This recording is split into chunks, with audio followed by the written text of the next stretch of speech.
The spit hung in the air for what felt like an eternity, not flying, not falling, just suspended there between arrogance and consequence, between a boy who had never been told no and a woman who had heard it her entire life. When it finally landed on Ruth Calloway's cheek, sliding slowly down toward her worn apron, the Sycamore Diner didn't just go quiet. It went silent in the way a forest goes silent before a storm. The kind of silence that makes your ears ring. The kind that tells you something fundamental has shifted in the world. Table 9 had been watching. 10 men, 10 leather vests, 10 sets of eyes that had seen things most people only have nightmares about. They had been coming to this diner every other Thursday for 20 years. Same table, same order, same quiet respect for the woman who always remembered how they took their coffee. But on this particular morning, in this particular moment, coincidence became fate. And Griffin Ashford III was about to learn that in this diner on this day, he had picked the wrong woman to humiliate, because those 10 men just made it their business. But we are getting ahead of ourselves. Every war has a beginning. Every battle has a first shot. And this story started 22 hours before that spit left Griffin's mouth. It started the way Ruth Calloway's days had started for the last 31 years. In darkness, in silence, in the kind of tired that sleep doesn't fix anymore. 5 in the morning and the alarm hadn't even sounded yet. Ruth's eyes opened on their own the way they always did these days. Her body knew the rhythm better than any clock. 62 years of living will do that to a person. Teach you that rest is a luxury. That morning comes whether you're ready or not. She lay there for a moment in the pre-dawn dark of her small house on Maple Street in Millbrook, Montana. The kind of house that used to be called a starter home back when people believed you started somewhere and moved up. Ruth had started here 38 years ago with her husband, Harold. They were going to move up, going to get that place with the big yard and the porch swing where Harold could sit and watch the sunset over the mountains he'd loved since childhood. Then Harold died, and starter homes become forever homes real quick when you're raising a granddaughter on a waitress's salary. The floorboards creaked as Ruth swung her legs out of bed. Every morning, same creak, same sharp reminder in her knees and hips that the body keeps score even when the spirit refuses to quit. The arthritis had been getting worse. The prescription bottles on her nightstand told that story, 2 of them empty, 1 with 3 pills left. The insurance had lapsed again last month. Something about paperwork, always paperwork. She'd buy more when she could. Until then, there was ibuprofen and stubbornness. Ruth moved through her morning routine in near darkness, muscle memory guiding her hands.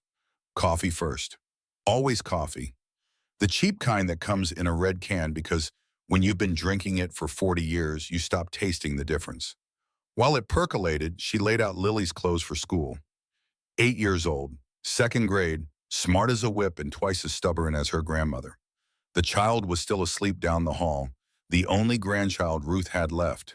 The only piece of her son Nathan that wasn't sitting in a prison cell upstate. Don't think about Nathan. Not this early, not when you need to get through a shift, but the mind wanders where it wants, doesn't it?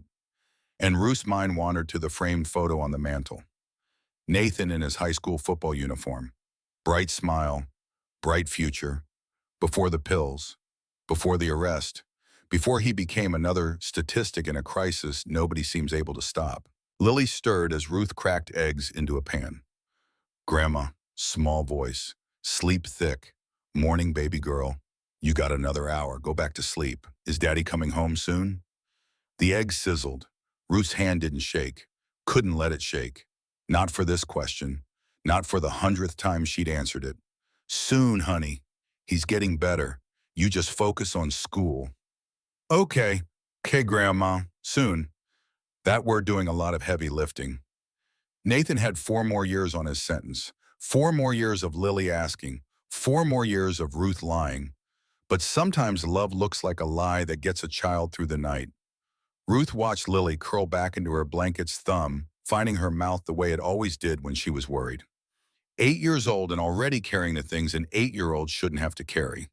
Already learning that the world doesn't always give you what you need. Already understanding somewhere deep in that small body that normal was something that happened to other families. Ruth cleaned the kitchen, packed Lily's lunch, turkey sandwich, apple slices, a note that said, "I love you, star girl," in purple marker. She'd been writing those notes every school day for 3 years. Small kindnesses. They add up. They have to add up, because if they don't, then what's the point of any of it? She checked the mailbox on her way out. Two bills, a credit card offer she'd throw away, and a letter from the state correctional facility. Nathan's handwriting on the envelope. She didn't open it. Couldn't. Not this morning. She tucked it into her purse beside the ibuprofen and the bus schedule she kept as backup for when the car finally died for good. The neighbor's porch light was on. Mrs. Kemper, 79 years old, widowed. She'd watched Lily until the school bus came at 7:45. Had been doing it for 2 years without asking for a dime. Just a plate of cookies at Christmas and the knowledge that she was needed. That's how Millbrook worked. People took care of each other because nobody else was going to. 6:30 and Ruth's 1998 Honda Civic coughed to life in the driveway. Check engine light glowing like it had been for the past 8 months. The mechanic said it was the catalytic converter, said it would be about $1,200 to fix. Ruth said she'd think about it. She'd been thinking about it for 8 months. The drive to Sycamore Diner took 11 minutes through the sleeping streets of Millbrook, Montana. Population 4,200. The kind of town where everybody knows your name and half of them know your business. Where the biggest employer is the lumber mill on the north side and the biggest dream is getting out. Ruth had stopped dreaming about getting out somewhere around 1985. Now she dreams smaller. Lily's college fund, the orthodontist bill. Honest? Making it through another winter without the furnace dying. Sycamore Diner sat on the corner of Main and Fifth. Single story, red brick, neon sign that said "Eat" in letters that had been buzzing since Reagan was president. The windows were wide and low, the kind that let in the morning light and gave the whole place a warm amber glow when the sun hit right. Inside, 12 booths with red vinyl seats worn smooth by decades of regulars. A long counter with 9 stools. A jukebox in the corner that still played Johnny Cash and Patsy Cline, If You Fed It Quarters. Photographs on the walls, black and white mostly. Millbrook in the 40s. The lumber mill, the high school football team from 1963. Bud in his Marine dress uniform, young and sharp, and full of the kind of certainty that only youth in the Corps can give you. This place was a museum of a town that was slowly disappearing, and Ruth was its longest-serving exhibit. The parking lot was empty except for Bud Tennyson's pickup truck. Bud owned the place. 77 years old, former Marine, the kind of man who said Semper Fi unironically and meant every syllable. Ruth had been working for Bud for 31 years, longer than some marriages, longer than most careers. He'd hired her in 1995 when she was 31 and desperate and willing to work any shift nobody else wanted. Over 3 decades later, she was still working those shifts. The back door was unlocked. Always was. Bud believed locks kept out honest people and annoyed dishonest ones. Morning, Ruthie. Bud's voice from the kitchen.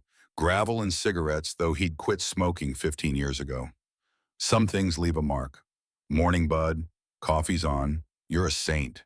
Just a man who knows you don't mess with a woman before she's had her caffeine. The diner smelled like it always did. Coffee and bacon grease and something else. Something Ruth could never quite name. Possibility, maybe. Or just nostalgia for a time when diners like this meant something more than cheap food and cheaper coffee. She moved through her opening routine like a dancer who'd performed the same piece 10,000 times. Filled the napkin dispensers, checked the salt and pepper shakers, wiped down the counters, flipped the sign from closed to open. Every movement practiced, every step economical. Ruth had learned a long time ago that efficiency was survival. Wasted motion meant wasted energy. Wasted energy meant getting home later. Getting home later meant less time with Lily. By 7, the first regular walked through the door. Walter Finch, retired postal worker, 73 years old, sat at the counter, same stool every single morning but for 12 years. Ruth was pouring his coffee before he sat down. Morning, Walt, usual. He nodded, didn't need to say it. 2 eggs over easy, bacon, wheat toast, orange juice. Some conversations you have so many times they become shorthand. Become silence with understanding. That's what Ruth loved about this job, if she was being honest. Not the pay, which was terrible. Not the hours, which were worse. But the routine, the knowing. The way certain customers became fixtures. Became family almost. The way she could pour coffee and know she'd made someone's morning just a little bit better. Small victories. That's all life was after a certain age. String enough of them together and you called it a good day. 7:15 and the rumble started. Low at first, distant, like thunder rolling across the Montana plains though the sky was clear and blue. Then it grew, deeper, closer, the kind of sound you feel in your chest before you hear it with your ears. Walter Finch looked up from his newspaper. Bud stepped out from the kitchen. Ruth set down the coffee pot. Through the front windows they appeared. 10 motorcycles, Harley Davidsons every one, chrome catching the early morning sun like mirrors reflecting fire. They rolled into the parking lot in formation. Not aggressive, not chaotic, disciplined, military precise. The Iron Brotherhood. That's what they called themselves. The patch on their vest told a story if you knew how to read it. An iron fist clenched around a gavel. The words stitched beneath. Protect those who serve. The man who dismounted first was Garrett Holden, 61 years old, silver threading through his beard like wisdom earning its place. Eyes that had seen jungles and deserts and things no man should have to carry. Eyes that still looked for the good in things even when the world made that harder every year. They called him Hammer. Not because he was violent. Garrett Holden hadn't thrown a punch in anger in over 2 decades. They called him Hammer because he was solid, unmovable, the kind of man who drove stakes into the ground and built foundations that lasted. Behind him, 9 others swung off their bikes. Boone Prescott, 59. They called him Wrench. Owned 3 auto shops across the state. Hands that could rebuild an engine blindfolded and had held his daughter while she died of leukemia at 17. Colton Webb, 60, doc to anyone who knew him. Former Army medic. The kind of man who'd seen enough blood that the sight of it didn't faze him anymore, but the waste of it made him angry. Harlan Briggs, 58, shepherd, retired Methodist minister. Still preached sometimes at the VA hospital. Still believed in redemption even when redemption seemed in short supply. There was Flint Hargrove, 62, ran a ranch outside of town. Hands like leather from 30 years of fence lines and cattle. Voice so quiet you had to lean in to hear him, but when Flint spoke, people listened because Flint only spoke when it mattered. There was Odell Banks, 57, the youngest of the 10, former Navy. Built like a refrigerator and gentle as a sunrise. Taught Sunday school at the Baptist church and coached Little League baseball and had once carried a wounded Marine 3 miles through hostile territory because that's what you did. Each of them had a story. Each of them carried scars, some visible, some buried so deep they only surfaced at 3 in the morning when the house was quiet and the memories came calling. But they'd found each other, found purpose, found a way to turn their pain into protection. 7 others, all between 55 and 65. All veterans, all men who'd signed up to serve their country in different wars, different decades for different reasons. But they'd all come back changed. Come back understanding that the real battle wasn't over there. It was right here, in diners like this, in moments like these, in the spaces where power meets powerlessness and somebody has to choose which side they're on. They filed into Sycamore Diner with the easy familiarity of men who'd ridden together for decades. Men who'd bled together, buried friends together, built something together that was bigger than themselves. Table 9, always Table 9. It had become their spot over 20 years of Thursday morning breakfasts. The way certain people claim certain pews in church, sacred almost. Ruth appeared with a coffee pot and 10 cups balanced on a tray. That same warm smile she gave Walter Finch. The same one she gave every customer who walked through that door. Morning, gentlemen, right on time. Garrett nodded, studying her face for just a moment longer than necessary. He noticed something in Ruth's eyes that morning. A weariness he recognized. A heaviness he'd seen before in people who were carrying more than they should have to. He'd seen it in his mother's eyes once. The Brotherhood had a rule, one they'd lived by for 30 years. One that Garrett had written himself after Dolores Holden put a gun to her head in 1978. Watch how people treat service workers. It tells you everything you need to know about a person's character. Ruth started pouring coffee. Garrett watched the way her hands moved. Practiced, efficient, the slight tremor in her right hand when she thought nobody was looking. The way she winced when she bent to set Doc's cup down. The way she smiled through what was clearly pain. "You doing all right, Ruthie?" Doc's voice. Quiet, concerned. "Oh, you know me, Doc. Can't complain." "That doesn't answer my question." Ruth's smile widened, became armor. "I'm good." "Really? You boys want your usual?" Garrett watched the exchange, filed it away. Something was wrong, maybe nothing serious, maybe just life being life. But something. The Iron Brotherhood had another rule. When you see something, you do something. No exceptions, no excuses. They've been coming to this diner for 20 years specifically because of Ruth Calloway. Because she was what they'd all been fighting for in their own way. A woman who showed up, who worked hard, who treated people with dignity even when dignity didn't pay the bills. She represented something. Someone worth protecting, worth honoring, worth standing up for when the moment came. Garrett Holden had made a promise to himself 48 years ago, after watching his mother cry, after finding her body, after burying her with the knowledge that he could have done something, should have done something. He'd been 13 years old sitting at a restaurant table, watching his mother Dolores serve a man in an expensive suit.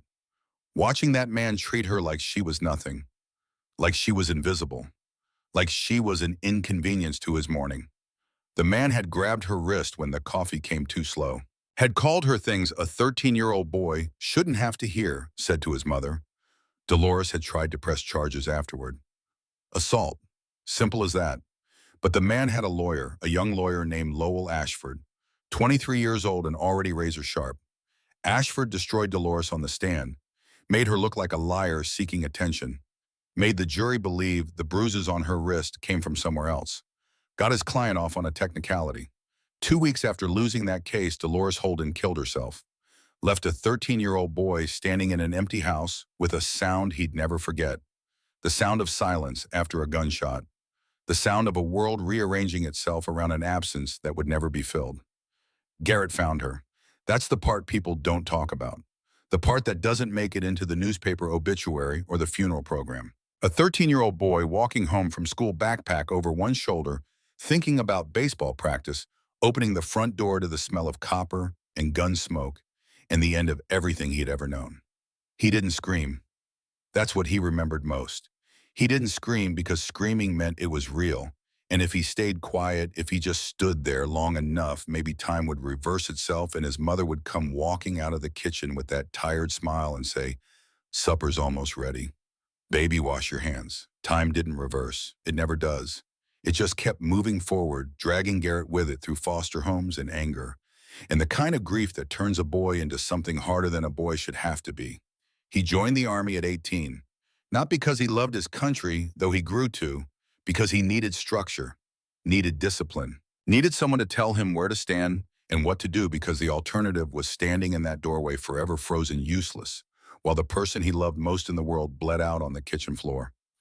Garrett built the Iron Brotherhood on that silence, recruited men who understood it, men who'd known their own versions of powerlessness and had decided the way soldiers decide things, that they would never stand by while it happened to someone else.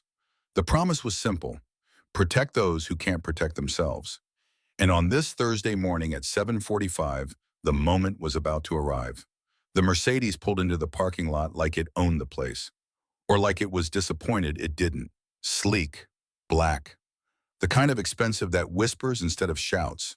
It angled across two parking spaces, diagonal across the painted lines, like those lines were suggestions for people who had to follow rules. The driver's door opened, and out stepped Griffin Ashford III, 19 years old, phone already in hand, designer sunglasses catching the morning sun, clothes that cost more than Ruth made in a month, worn with the casual indifference of someone who'd never checked a price tag. Never had to. Griffin Ashford III, that's what it said on his driver's license, on his credit cards, on the acceptance letter from Georgetown University that currently sat framed in his father's Senate office. His friends called him Griff, the boys from prep school, the guys at the country club, the ones who'd also never heard the word no without it being immediately followed by "just kidding" or "I'll handle it." Griffin Ashford III was the kind of young man who'd been raised to believe the world had been built for him, that other people existed to serve his convenience, that consequences were things that happened to other people.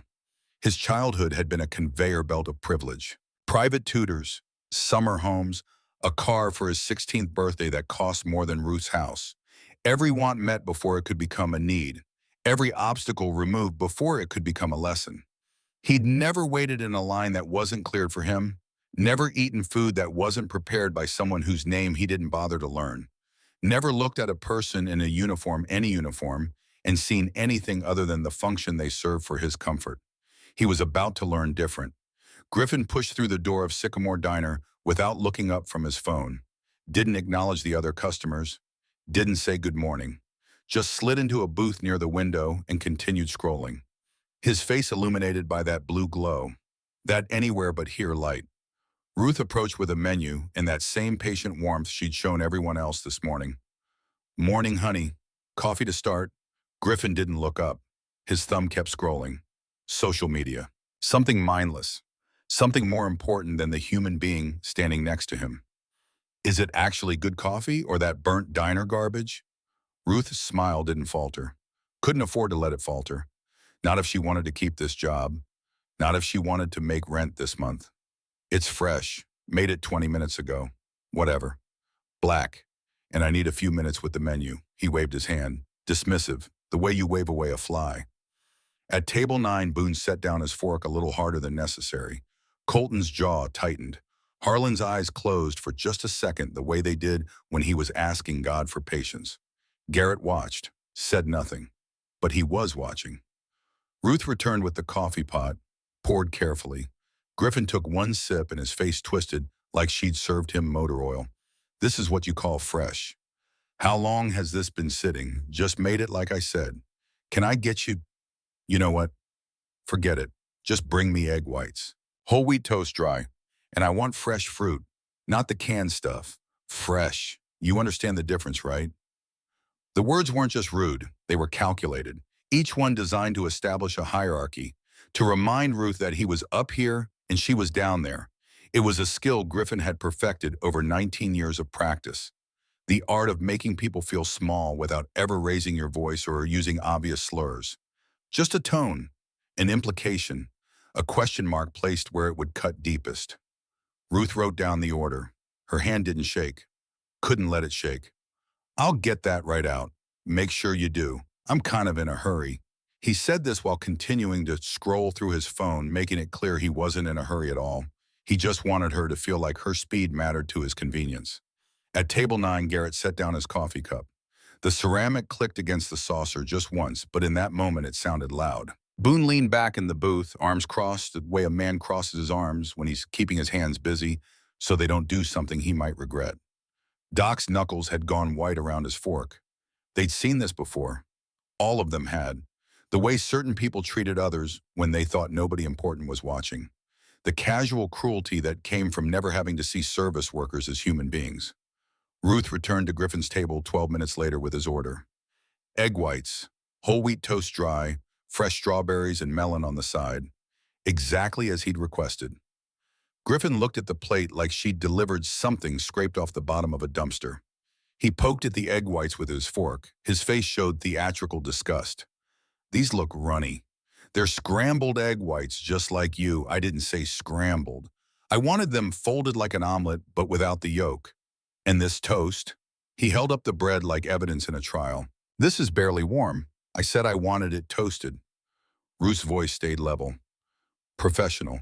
The way it had stayed level for 31 years of difficult customers and impossible demands. You said dry toast. Dry doesn't mean raw. It means toasted without butter. How do you not know that? Do you even know how to do your job? His voice rose just enough, just loud enough, that the couple at the next table glanced over, then quickly looked away. The way people look away from accidents, from ugliness, from things they don't want to be part of. I'm sorry for the confusion. Let me take it back and... No, wait.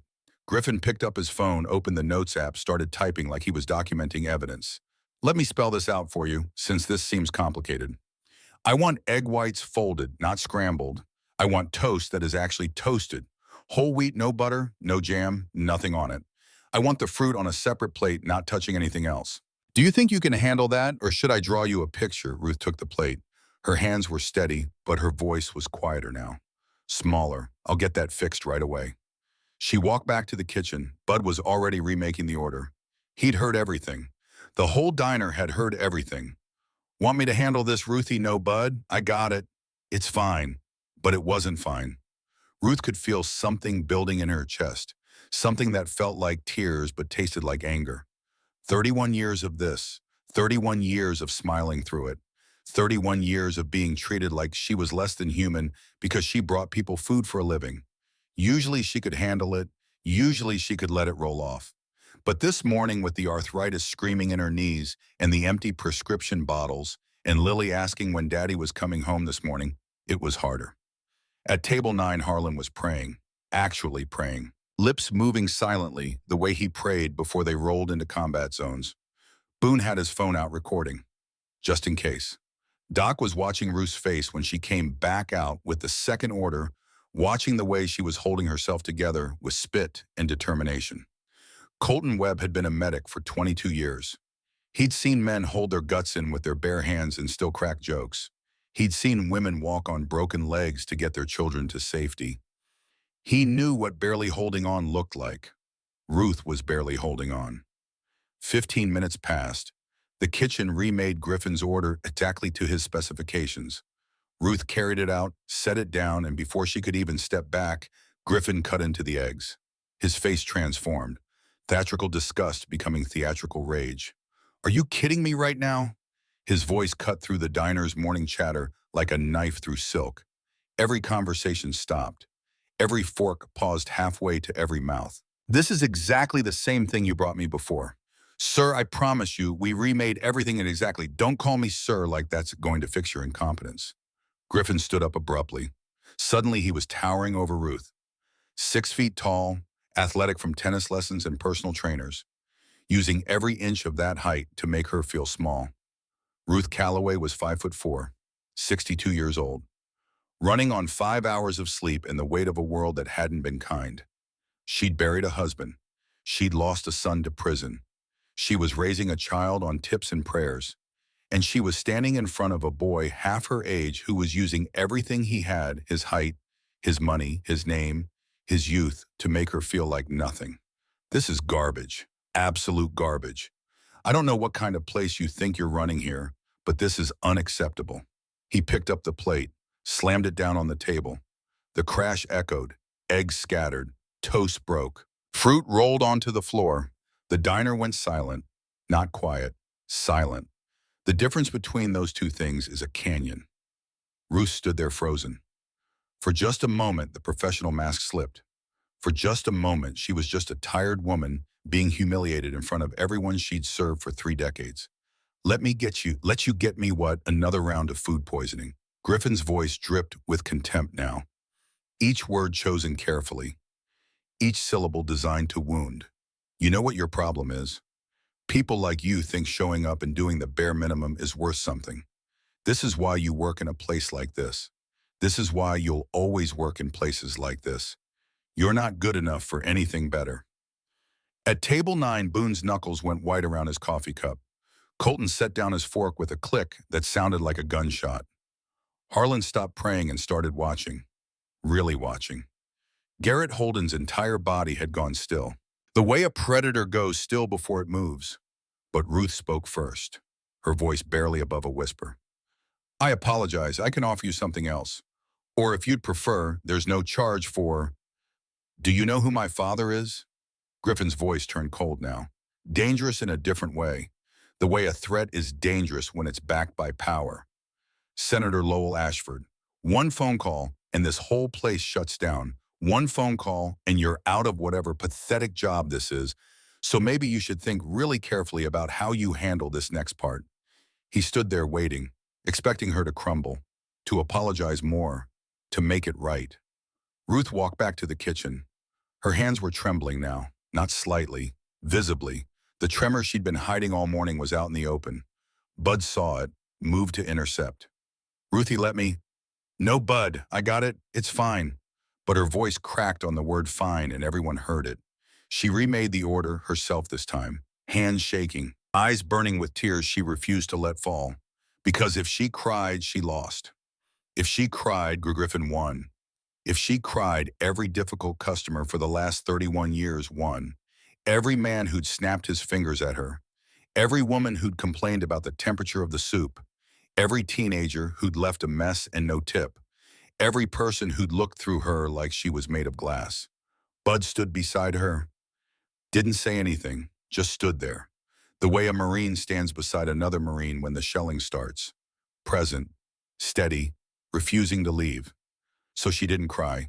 She made the eggs, toasted the bread, plated the fruit, and she walked back out there with her chin up and her shoulders back. Because Ruth Calloway had raised a son alone and buried a husband and was raising a granddaughter now, and she didn't quit. Not ever. She set the plate in front of Griffin, stepped back, waited. He didn't even look at the food, just picked up his fork, took one theatrical bite of the eggs, chewed slowly like he was a food critic at some Michelin-starred restaurant instead of a spoiled child in a small-town diner. Then his face contorted, exaggerated revulsion. "This is disgusting." He dropped the fork. The clatter echoed in the silence. "Absolutely disgusting. How many times do I have to tell you people how to do the most basic thing?" He stood up, used his height, towered over her, and Ruth Calloway, 62 years old, survivor of poverty and grief, and 3 decades of people like Griffin Ashford, felt something inside her start to break. Not her resolve, not her dignity, her hope. Maybe that small kernel of hope that says tomorrow might be better. That says this job has meaning. That says treating people with respect might actually matter in the end. The hope that had gotten her out of bed at 5 this morning. The hope that had made her write "I love you, Stargirl" on Lily's lunch bag. The hope that had kept her pouring coffee for 31 years in a town that was slowly dying, in a job that was slowly killing her. That hope cracking right there in front of everyone. Griffin saw it, saw that crack forming, and like any predator, he went for it. "You know what?" His voice dropped. Quieter, more deliberate, more cruel. "I don't think you're worth the effort." And then he did it. He spit directly in her face, deliberately, with a kind of contempt that turns a human being into a target, a person into an object to be degraded. The diner froze. Every conversation stopped mid-sentence. Every fork paused halfway to every mouth. The coffee maker stopped gurgling. Bud, emerging from the kitchen, stopped mid-step. Time itself seemed to hold its breath. One human being had just decided another human being was beneath basic dignity. And 10 men at table 9 had just witnessed it. Ruth stood there, the spit slowly sliding down her cheek. Her hand came up, automatically reached for her apron to wipe it away, but stopped halfway. Tears formed in her eyes. Not from pain, from humiliation. From the sudden crushing weight of being made invisible and then violated in front of everyone. From knowing she needed this job, needed the tips, needed to smile through this because Lily needed new shoes and the electric bill was due, and she couldn't afford to fight back. The couple at table 3 looked away. The man at the counter stared at his coffee like it held the secrets of the universe. Walter Finch gripped the edge of the counter so hard his knuckles went white. Nobody moved. Nobody spoke. Because this is what powerlessness looks like from the outside. A room full of people who know something terrible just happened and don't know what to do about it. A room full of decent people paralyzed by the sudden appearance of indecency, so casual, so confident that it freezes the air in your lungs. Ruth felt every eye in the room, felt the pity, the outrage, the helplessness, and underneath all of it, the quiet shame of people who wanted to help but didn't know how. So she stood there, spit on her face, silence crushing down around her, and Garrett Holden stood up. The sound of his chair scraping against the linoleum floor cut through the silence like a rifle shot. Not dramatic, not loud, but in that moment it was the only sound in the entire world. Behind him, 9 chairs scraped in near unison. Boone, Colton, Harlan, 6 others, standing up, not moving forward, not threatening, just present. A wall of leather and solidarity. Garrett walked across the floor with a kind of calm that comes from a man who's been in real danger and knows this isn't it. His boots made steady, measured sounds against the linoleum. He wasn't rushing, wasn't posturing, just moving with purpose. The way a man moves when he's made a decision and nothing is going to unmake it. He stopped beside Griffin's table, close enough to be present, not threatening, not aggressive, just there. His voice when it came was low and steady, the voice of a man who'd given orders under fire and expected them to be followed. "You're going to apologize to the lady." Griffin looked up from his phone. Confusion flickered across his face. Then he saw the leather vest, the patches, the silver beard, the eyes that had seen things Griffin couldn't imagine, and something like amusement crossed his features. He actually laughed. "Are you serious right now? You need to step back, old man, before you get yourself in trouble. The only person in trouble here is you, son. That woman deserves an apology, and you're going to give her one." Griffin stood up, puffed his chest, trying to reclaim the height advantage, trying to remember he was supposed to be the one with power here. "You know what I'm calling the police? This is harassment. You're threatening me." He pulled out his phone, waved it like a weapon. "My father is Senator Lowell Ashford, and when he hears about this, you're going to wish you stayed in whatever hole you crawled out of." The Iron Brotherhood didn't move, didn't speak. They didn't have to. For the first time in his 19 years of life, Griffin Ashford III felt what actual consequences might look like. His confidence wavered. His hand with the phone dropped slightly. But pride is a powerful thing, especially in young men who've never had to back down from anything. "You think you scare me? You think some biker gang costume party is going to make me do anything? I don't owe that woman anything. She's a waitress. She screwed up my order 3 times. If anything, she should apologize to me." Garrett took a breath, the kind of breath a teacher takes before explaining something to a student who's not getting it, who might never get it. "But you try anyway because that's what you do. Let me tell you something about respect, son. We don't start trouble. We ride our bikes, we go to work, we take care of our families, but we finish disrespect, especially when it's aimed at people who can't defend themselves without losing everything they have." He gestured toward Ruth.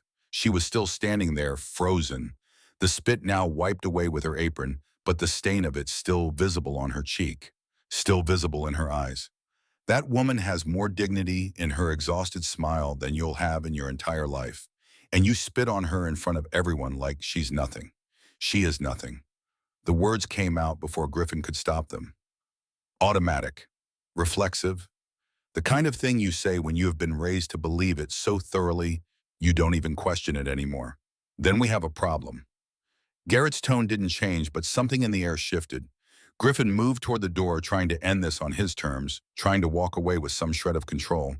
But as he approached the exit, he found his path blocked. Not aggressively, not threateningly.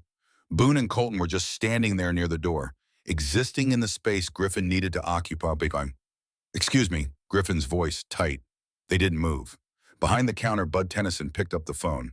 His hand shook slightly as he dialed, but it wasn't the police he was calling. It was someone else. Someone who needed to know his son had just crossed a line there was no coming back from. Griffin turned back to the room. 10 bikers, 1 waitress still frozen by table 7, a diner full of witnesses, and for the first time in his 19 years, nowhere to run. "Fine. Fine. I apologize." "Okay, Happy." The words came out flat, perfunctory, the kind of apology that means nothing because it costs nothing. Garrett shook his head slowly. "That's not how this works. What do you want from me? I want you to understand what you did. I want you to feel it, and I want you to learn from it." I said, "I'm sorry. Sorry is just a word, son. You don't learn by apologizing. You learn by understanding." The door opened. Senator Lowell Ashford walked in, 56 years old, expensive suit, political smile that died the moment he saw his son surrounded by leather vests and judgment. "What the hell is going on here?" His voice had that senatorial boom, that I'm in charge authority that came from 20 years of people doing what he said because he said it. Garrett turned to face him, and in that moment, recognition flickered across both their faces. They knew each other, or rather, they'd known each other a long time ago, in a different context. 48 years ago, a young lawyer named Lowell Ashford had defended a man accused of assaulting a waitress named Dolores Holden, had gotten him off on a technicality, had destroyed Dolores's credibility on the stand, had made her look like a liar seeking attention. 2 weeks after losing that case, Dolores Holden killed herself. And Garrett Holden had never forgotten the man who made that possible. The universe has a way of settling debts, Senator. Garrett's voice was perfectly neutral. Your son just assaulted one of my friends. That's ridiculous. Griffin would never. He spit in her face. I have video. So do half the people in this diner. Lowell Ashford's political instincts kicked in immediately. Damage control, mitigation, the machinery of power spinning up to protect what needed protecting. I'm sure this is all a misunderstanding. Griffin apologized to the woman and He already apologized, Senator. Words are cheap. Your son needs to learn what consequences feel like. Are you threatening my son? No, sir. I'm offering him an education. The two men stared at each other. 48 years of history hanging between them. A dead woman neither of them could forget. A debt that had never been paid. Garrett could see it in the senator's eyes. The recognition. The flicker of something that might have been guilt, if guilt were an emotion Lowell Ashford still had access to. The senator remembered Dolores Holden, remembered the case, remembered the young woman on the witness stand who'd cried when he destroyed her testimony, remembered choosing his career over her truth. Some men carry their sins like stones in their pockets. Others leave them by the roadside and keep walking. Lowell Ashford had been walking for 48 years, and in this moment the road had circled back. What do you want? Lowell Ashford's voice was cold now, calculating. 60 days. Your son works here. Full shifts, learns what it means to serve people, learns what Ruth does every single day. At the end of 60 days, we're done. He goes back to his life, but he goes back different. That's absurd. You'll what, Senator, sue us? Go ahead. We've got video of your son assaulting a 62-year-old woman. Wonder how that plays in an election year. Wonder how it plays when I send it to every news outlet in the state. Lowell Ashford's jaw clenched. His hands curled into fists, then relaxed. The political calculation running. The risk assessment. The cost-benefit analysis of a man who'd spent 2 decades weighing options and choosing the most advantageous path. Fine. 60 days. But this ends here. No press, no charges. This ends. Garrett nodded once. This ends when your son learns what he needs to learn. Not before, though. Senator Ashford grabbed his son's arm, pulled him toward the door, but before they left, he turned back one more time. You're making a mistake, Holden. I made my mistake 48 years ago, Senator, when I didn't stand up for my mother. I'm not making it again. The door closed behind them. The Mercedes roared to life, pulled out of the parking lot, gravel spitting from expensive tires. The diner stayed silent for another moment, processing, absorbing. Understanding that something fundamental had just shifted, that the 10 men in leather vests had just done what an entire diner full of people had been too afraid, too uncertain, too frozen to do. They'd stood up, they'd said enough. They'd drawn a line in linoleum and diner coffee and told a boy with a senator for a father that his money and his name and his power stopped right here at the edge of a 62-year-old woman's dignity. Then Bud started clapping, slow, deliberate. One man showing respect.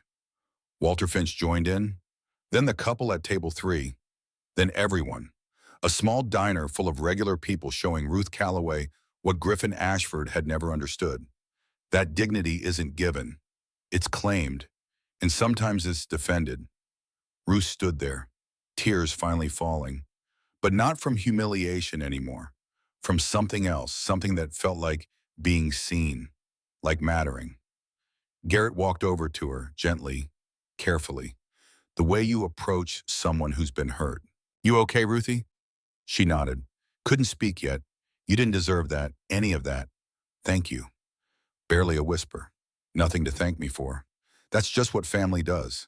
And Ruth Calloway, who'd been alone for so long, she'd forgotten what it felt like to have people stand with her, finally understood. She wasn't alone anymore. The Iron Brotherhood had made her their business. And they didn't quit. Not ever. The morning continued. Orders were taken. Coffee was poured. The rhythm of the diner resumed its familiar beat, though something underneath had changed. Ruth moved through the rest of her shift on autopilot, but her hands were steadier now. Her smile was smaller, more careful, like a bruise that needed protecting. But it was real. At 11:30, when the lunch crowd started trickling in, Doc pulled her aside near the kitchen. "Let me look at your hands, Ruthie. I'm fine, Doc. You keep saying that word. I don't think it means what you think it means." She let him examine her fingers.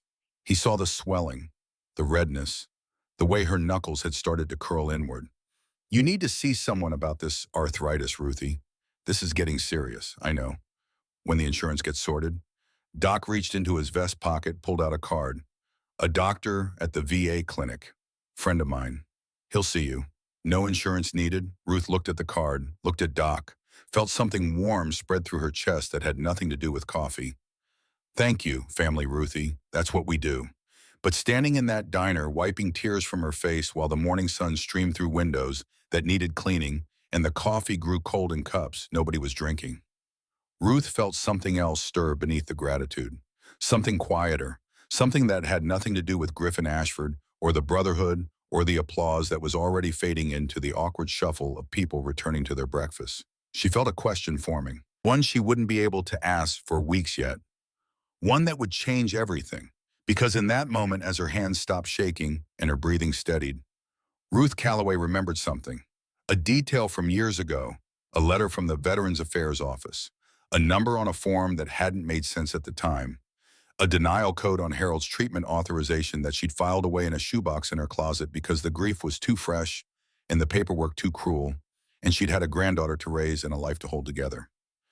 Harold had served his country, 11 years in the Army, 2 tours, came home with a cough that wouldn't quit, in a V, a promise that they'd take care of him. And then the letters started coming. Denied. Denied. Under review. Denied. Treatment deemed not cost-effective. Benefits reduced pending administrative review. Harold died of lung cancer in 2011, 57 years old. Died in a hospital bed that should have been paid for by the country he'd bled for. Died while Ruth held his hand and whispered that everything was going to be all right, knowing it wasn't, knowing nothing would ever be all right again. She didn't think about it now. Not consciously, not yet. But the seed was there, planted in the same soil where Griffin Ashford's contempt had tried to take root. And seeds once planted have a way of growing toward the light, even in the darkest soil, especially in the darkest soil. 3 days later, Griffin Ashford III pushed through the back door of Sycamore Diner at 5:45 in the morning, wearing borrowed non-slip shoes that didn't fit quite right and an apron that smelled like someone else's shift. The sky was still dark, the kind of dark that makes you question every decision that led you to this moment. The kind of dark where the only sound is your own breathing and the distant hum of a town that's still sleeping. Griffin had never been awake this early in his life, not voluntarily, not for something that mattered. But here he was, because his father had made it very clear that refusing wasn't an option. Not with an election 8 weeks away. Not with video footage of his son spitting on a 62-year-old woman, potentially 1 click away from going viral. The conversation had been brief, clinical, the way Senator Lowell Ashford handled all problems, like a surgeon removing something unpleasant. "You'll do the 60 days, you'll keep your mouth shut, you'll do whatever they tell you, and when it's over, this never happened. And if I don't want to, then I'll cut you off. Georgetown, the trust fund, the apartment, everything. You think you can survive in the real world, Griffin? You think you can make it without my name and my money? Try it. See how far you get." Griffin didn't try. He'd never had to try at anything. That was the problem, though he didn't know it yet. Bud Tennyson was already in the kitchen. 77 years old and still the first one in. Still firing up the griddle. Still brewing the first pot of coffee like he'd been doing for 40 years. Morning. Bud's voice carried the weight of assessment, measuring, deciding what this boy was made of before the first hour was done. Morning. Griffin's voice carried resentment and exhaustion and something else. Something he didn't have a name for yet. Something that felt like standing at the edge of a cliff and not knowing if the ground beneath him was solid. "Ruthie will be here in 15 minutes. She's going to train you. You listen to everything she says. You do everything she tells you. You got questions, you ask. You got attitude, you swallow it. We clear crystal. Good. Coffee's over there. Help yourself. You're going to need it." Griffin poured a cup, tasted it. It was terrible. The same burnt diner garbage he'd complained about 3 days ago. But this morning it was the only caffeine between him and complete collapse. So he drank it. Funny how perspective changes when you're the one who needs something. Ruth arrived at 6 exactly. Same worn Honda Civic coughing into the parking lot. Same careful walk to the back door, favoring her left knee. Same quiet efficiency as she tied her apron and checked the dining room setup. She saw Griffin standing by the coffee pot. Their eyes met. Neither spoke for a long moment. What do you say to someone who humiliated you? What do you say to someone you humiliated? There's no script for that, no manual, no chapter in the etiquette books that Griffin's mother had shelved in the library of their 12,000 square foot house. Morning, Ruth's voice, professional, careful. The voice of a woman who had decided somewhere in the 3 days between that spit and this sunrise that she would do this job the way she did everything else, with dignity, with competence, without surrender. Morning, Griffin's voice, uncertain, something that might have been shame if he knew what shame felt like. Bud says you're here to learn, so let's get started. No warmth, no coldness, just the voice of a woman who'd been given a bomb and was going to do it. Because that's what Ruth Calloway did. She showed up, she did the work, even when the work meant training the person who'd spit in her face. The first hour was set up. Ruth showed Griffin how to check salt and pepper shakers, how to fill napkin dispensers, how to wipe down tables so they didn't streak, how to arrange the condiments just so, how to check the coffee machines, the ice bin, the syrup dispensers, how to fold silverware into napkins with a single efficient motion that took her 2 seconds and took him 45. Tasks that seem mindless until you realize they had to be done perfectly every single morning before a single customer walked through that door. Until you realize that this invisible labor, this pre-dawn ritual of preparation, was the foundation that held everything else up. Why does it matter which way the ketchup bottle faces? Griffin asked. Not antagonistic, genuinely confused. The confusion of a person encountering a world where small things mattered, where attention to detail wasn't about perfectionism or aesthetics, but about care, about seeing people. Because Mrs. Henderson sits at table 4 every Tuesday and Thursday. She has arthritis in her right hand. If the ketchup bottle faces left, she can grab it easier. Small things matter, Griff. Small kindnesses add up. Griff, she'd called him Griff, not Griffin, not you, like he was a person, like he had a name worth using. It was such a small thing, but it landed somewhere deep, in the place where shame lives next to the first fragile stirrings of something better. By 7, the diner was open. By 7:15, Walter Finch walked through the door and sat at his usual stool. Your turn.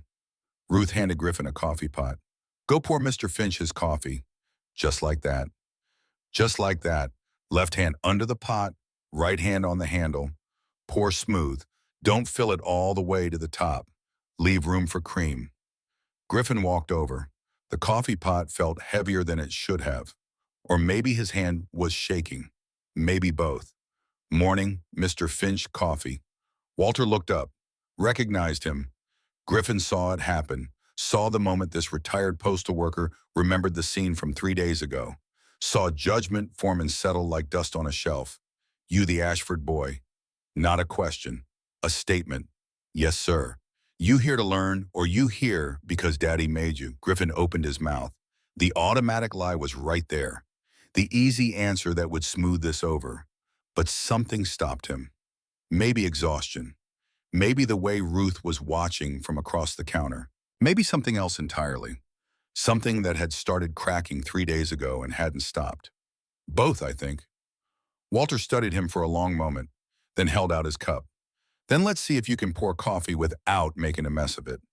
Griffin poured. His hands shook slightly. A few drops hit the saucer, but the cup filled. Walter took a sip. Not bad. You'll get better. It was such a small thing, such a nothing moment. A retired postal worker accepting a cup of coffee from a boy who didn't deserve acceptance. But Griffin felt something shift. This man could have destroyed him, could have made this moment unbearable. Instead, he'd given him a chance. Small kindnesses add up. By 8, the morning rush started, and Griffin Ashford III discovered what hard work actually meant. Not hard like tennis practice, where you had a coach and water breaks and someone telling you you're doing great. Not hard like SAT prep, where the worst consequence was having to take it again. Hard like your feet hurt and your back aches and you've been moving non-stop for 2 hours and there are 4 more hours to go, and you can't sit down because there are people waiting and they don't care that you're tired. Hard like real life. Hard like the life Ruth had been living for 31 years. Table 6 wanted their eggs over easy, but they came out over medium, and Griffin had to walk back to the kitchen and ask Bud to remake them. And Bud didn't say anything, just cracked 2 new eggs and started again. And Griffin felt the weight of wasting food, wasting time, wasting this man's effort. The kind of weight that doesn't show up on a scale but presses down on you all the same. Table 9 ordered hash browns crispy, but Griffin wrote down, "well done." And the kitchen made them too hard. And the customer sent them back with a look that said, "you're incompetent." And Griffin felt his face flush with embarrassment. The heat of being judged and found wanting.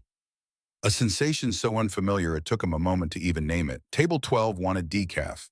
And Griffin poured regular and didn't realize until the woman took a sip and said, "this isn't decaf, honey." And Griffin had to apologize and explain and bring a new cup. And the woman was kind about it. But kindness somehow made it worse because he didn't deserve kindness. Did he by 10? Griffin had spilled coffee on himself, twice dropped a plate of toast, gotten 3 orders wrong, and was seriously considering walking out the back door and never coming back.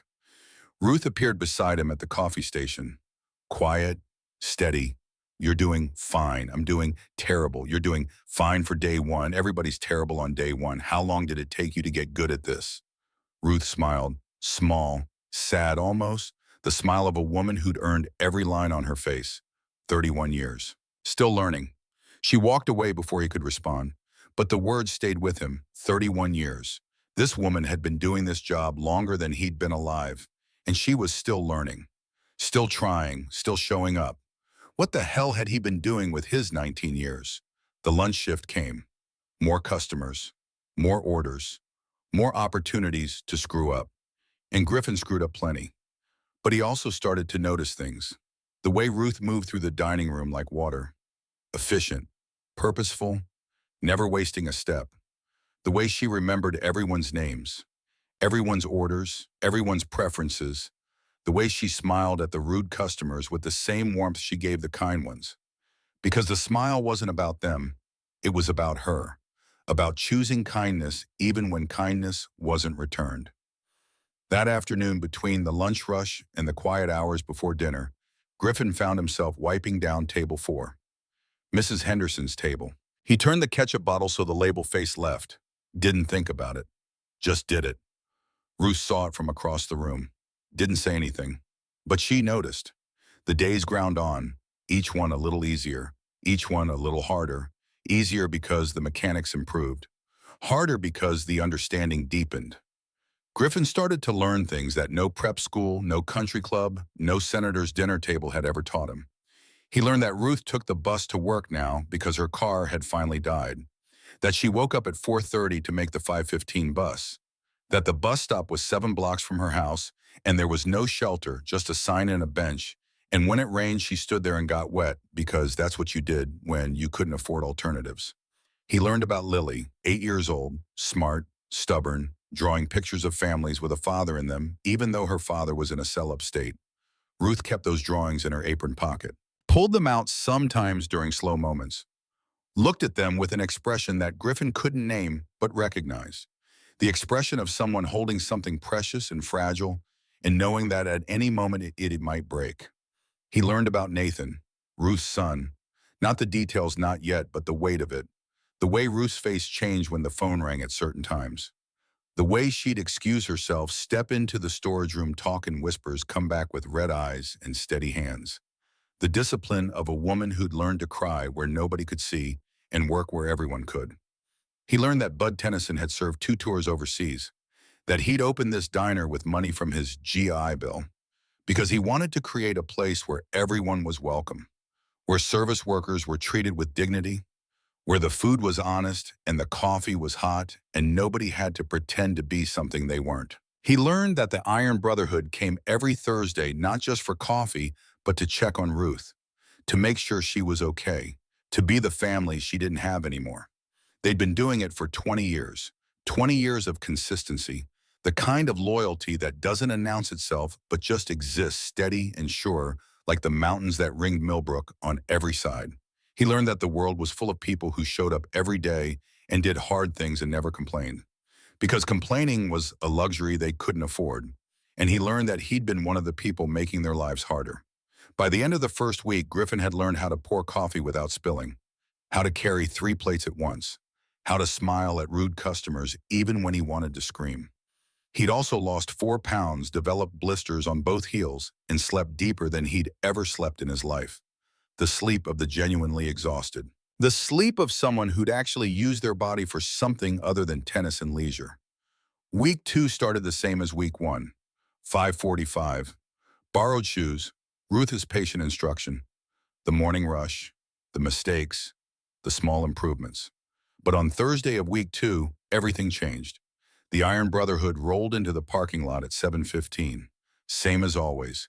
10 motorcycles, same formation, same ritual. They walked into the diner, saw Griffin behind the counter pouring coffee for Walter Finch. Garrett Holden stopped. The 9 men behind him stopped. For a moment, nobody moved. Then Garrett nodded. Once. Small, almost imperceptible. It wasn't approval. It was acknowledgement.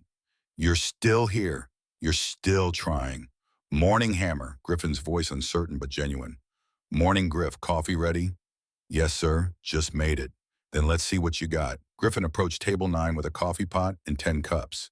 His hands didn't shake this time. Or if they did, he controlled it better. He poured for Garrett first, then Boone, then Colton, then Harlan, then the others. Each pour steady, each cup filled just right, left room for cream. When he finished, Boone looked at his coffee, took a sip.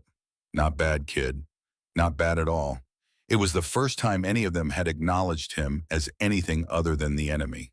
The first time they'd seen him as a person instead of a problem. Thank you, sir. Boone.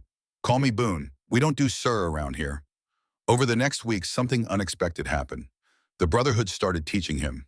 Not formally, not obviously, but in the way men who'd lived full lives teach younger men who are just starting to figure things out.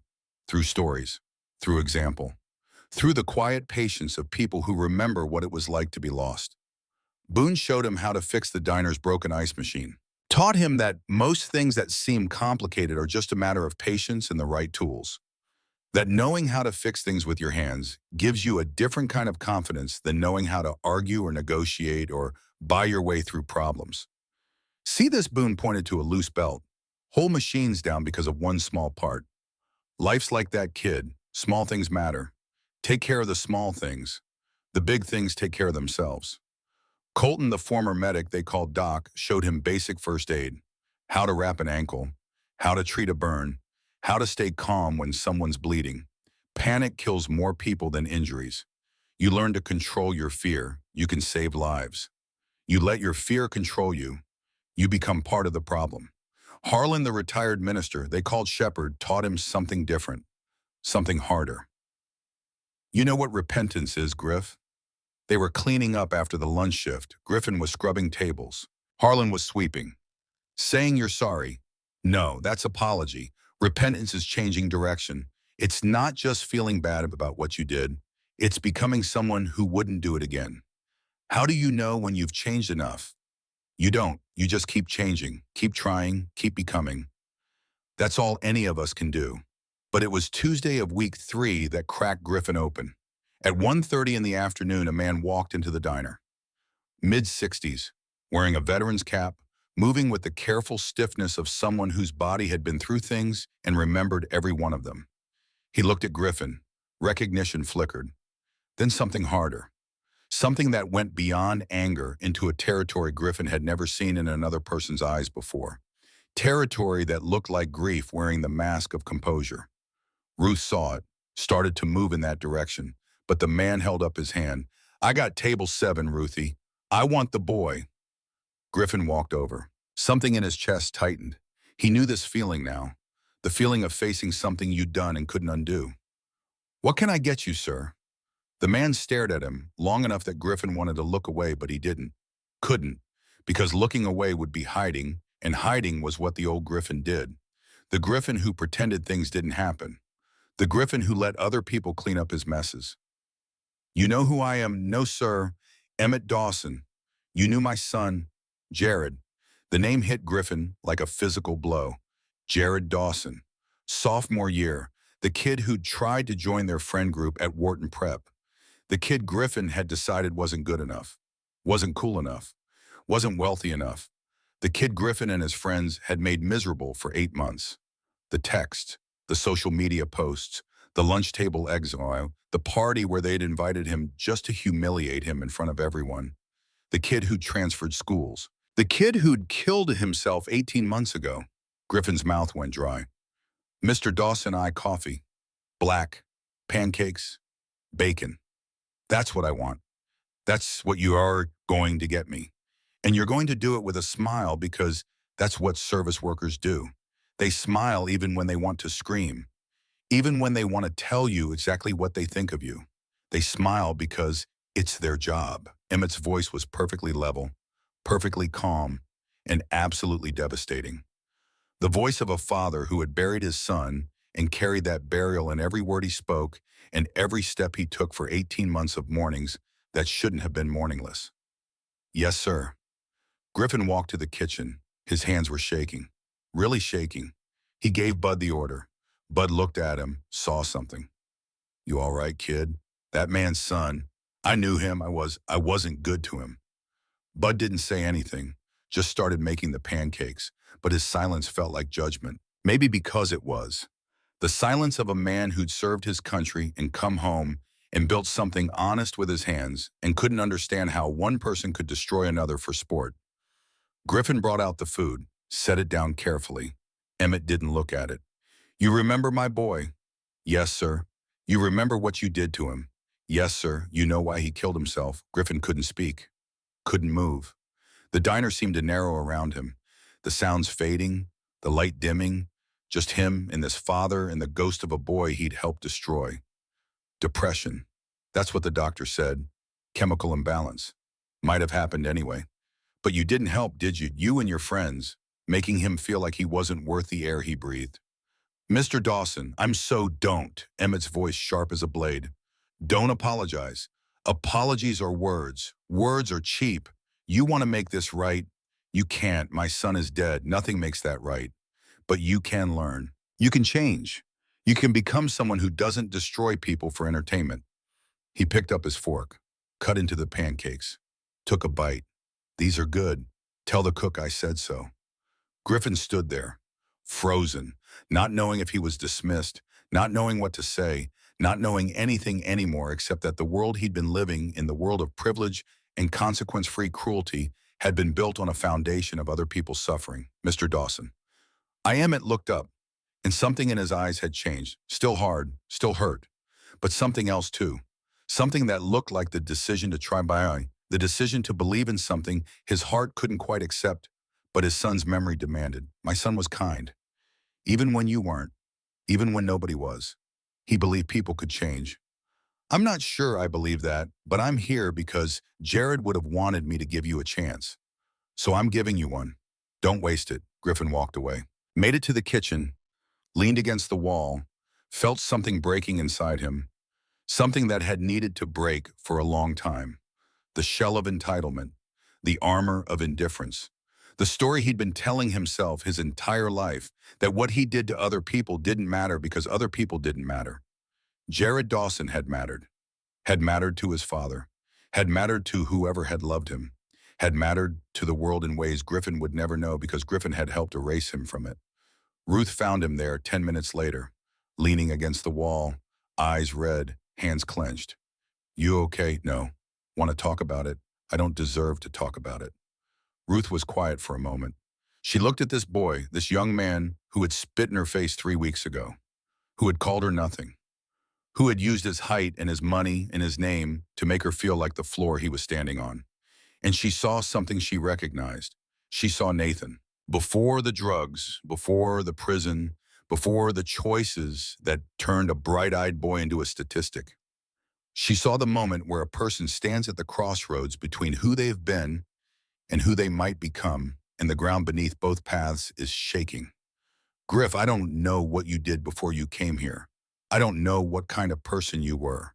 but I know what kind of person you're choosing to be right now. You're here, you're working, you're trying. That matters. Does it matter if I destroyed someone's life? If I'm part of the reason someone's dead? I don't know. I don't have those answers. But I know you can't change the past. You can only change what you do next. She walked away, left him with that. You can only change what you do next. The afternoon crawled by. Griffin finished his shift at 3. 6 hours of work. It felt like 6 years. Every muscle hurt. His feet were killing him. His pride was somewhere on the floor with the spilled coffee and broken toast. But he came back the next day, and the day after that, and the day after that, because Jared Dawson had believed people could change, and Griffin Ashford owed him at least the attempt. It was the following week, a Wednesday afternoon during the quiet hours between lunch and dinner, when Ruth Calloway did something she hadn't done in 14 years. She opened the shoebox. It sat on the top shelf of her bedroom closet behind a stack of folded blankets and a hat box from a wedding she barely remembered attending. The box was ordinary, brown cardboard, a brand of shoes she couldn't afford anymore. But what it held was anything but ordinary. 14 years of Harold's paperwork, a correspondence, medical records, insurance forms, denial letters, appeal letters, denial letters again. The bureaucratic chronicle of a man who had served his country and been abandoned by it. Document by document, form by form, until the form stopped because Harold stopped, because the cancer took what the system had already decided wasn't worth saving. Ruth hadn't opened this box since the month after Harold's funeral. She'd shoved it up there and told herself she'd deal with it later. Later became a year. A year became 5. 5 became 14. And the box sat there collecting dust, holding secrets she hadn't been ready to face. But something had changed. It had started the morning Griffin spit on her. Not the spit itself, though, that had cracked something open too. It was afterward. Standing in the kitchen, hands shaking, making eggs for the 3rd time. Something had stirred in her memory. A number, a code, a sequence of letters and digits on one of Harold's denial forms that had puzzled her at the time but been lost in the tsunami of grief. And then 2 days ago, Doc had said something during his weekly check on her arthritis. Something about the VA system, about codes and categories and the way benefits were processed. He'd mentioned a specific denial code, BF7732, said it had been flagged in an audit of VA benefits processing in Montana. Ruth had heard that code before. She was almost certain of it, almost certain she'd seen it on one of Harold's forms. So she opened the box. The papers smelled like time, musty, faintly chemical. The ink on some of them had faded, but the words were still legible. She spread them across her kitchen table after Lily went to bed. 9 o'clock on a Wednesday night. The house quiet except for the refrigerator humming and the occasional car passing on Maple Street. She found it on the 7th document she examined. Harold's treatment authorization form dated March 15, 2010. Lung cancer treatment. Chemotherapy protocol. Stage 2 caught early enough that treatment had a reasonable chance of success. The form had been filled out by Harold's oncologist at the VA hospital in Billings. Everything in order. Everything approved. And then at the bottom, stamped in red ink that had faded to pink, a denial code. BF7732, benefits. Reduction, administrative review. Treatment deemed not cost-effective, pending budgetary reassessment. Harold had been denied treatment not because the treatment wouldn't work, not because his cancer was untreatable, but because someone somewhere in the system had decided that the money allocated for his care was needed elsewhere, had reclassified his treatment as non-essential, had signed a form that sentenced a 55-year-old man to die of a disease that could have been beaten. Ruth stared at that code, BF7732, felt it burn into her retinas, felt it sink into her bones with a weight that was different from grief. This was anger, clean, bright, clarifying anger, the kind that doesn't cloud your judgment but sharpens it, the kind that says, this was wrong and I need to know why. She didn't sleep that night. She went through every document in the box, found the code twice more, 2 additional denials, 2 more treatments that had been authorized and then revoked, 2 more chances at life that had been taken from Harold by a bureaucratic stamp. The next morning she arrived at the diner early. Griffin was already there wiping down the counters. He'd been arriving earlier and earlier, she noticed. 5:30 now instead of 5:45. Something in him had shifted since Emmett Dawson's visit.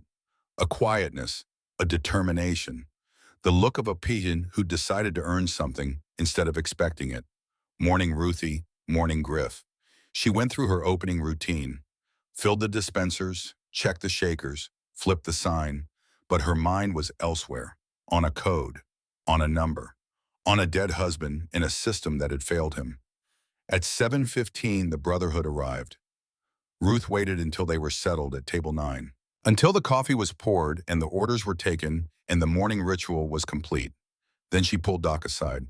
"Colton, I need to ask you something. Anything, Ruthie. That code you mentioned. BF7732. I found it on Harold's records. 3 times." Doc's face changed. The easy warmth of a Thursday morning breakfast shifted into something else. Something professional. Something alert. "Show me."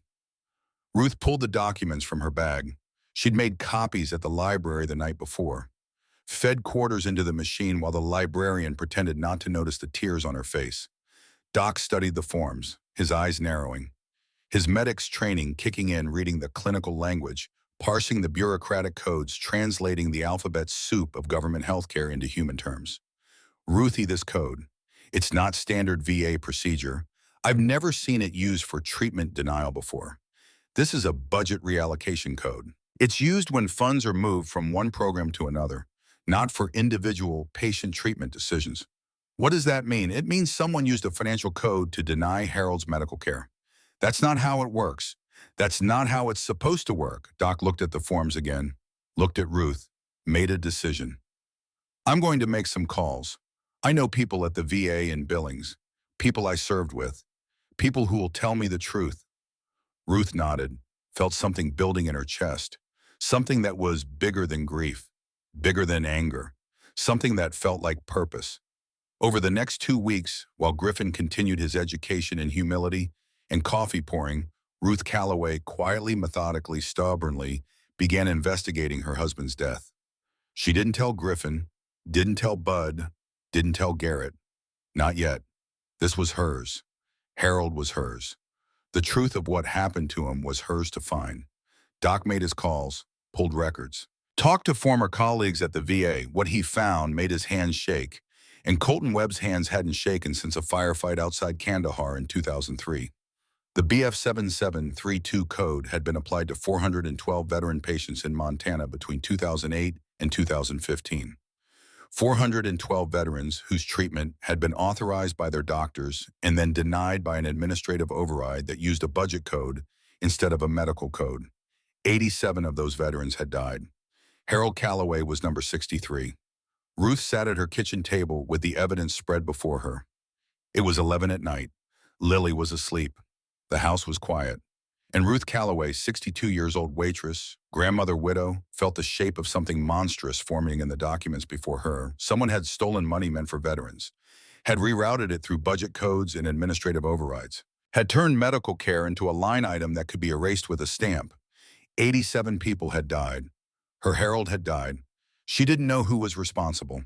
Not yet. But she knew someone who might help her find out. The next morning, she called Nora Beckett. Nora was a journalist, worked for the Montana Tribune. 51 years old, sharp eyes behind wire-rimmed glasses. The kind of reporter who still believed in shoe leather, in phone calls, and the slow grinding work of following a story wherever it led. She'd been investigating irregularities in Montana's VA healthcare system for 2 years. Had hit walls, dead ends, sources who went silent, records that disappeared. Ruth had seen Nora's name in the paper, had read her articles about VA underfunding with a distant interest that suddenly became very personal. They met at a coffee shop in Billings, not the diner. Ruth didn't want this conversation anywhere near Sycamore. Not yet. Nora looked at the documents, looked at Ruth, her journalist's instincts firing on all cylinders. "Where did you get these in my husband's files?" "He died in 2011. Lung cancer. V. A denied his treatment. And the BF7732 code. My friend found it. Former Army medic. He says it's a budget code, not a medical code. Says it shouldn't be on treatment authorization forms. It shouldn't be." Nora's voice was careful, measured. The voice of a woman who'd been working this story long enough to know that what Ruth had just handed her was either the break she'd been waiting for or a dead end dressed up as a lead. Mrs. Calloway, I need to be honest with you. I've been investigating via healthcare irregularities in Montana for 2 years. I've found patterns, suspicious fund transfers, budget codes that don't match standard procedure, but I haven't been able to connect them to a specific person or office. Ruth pulled out another sheet of paper. One she'd spent 3 nights compiling, a list, names and dates and denial codes.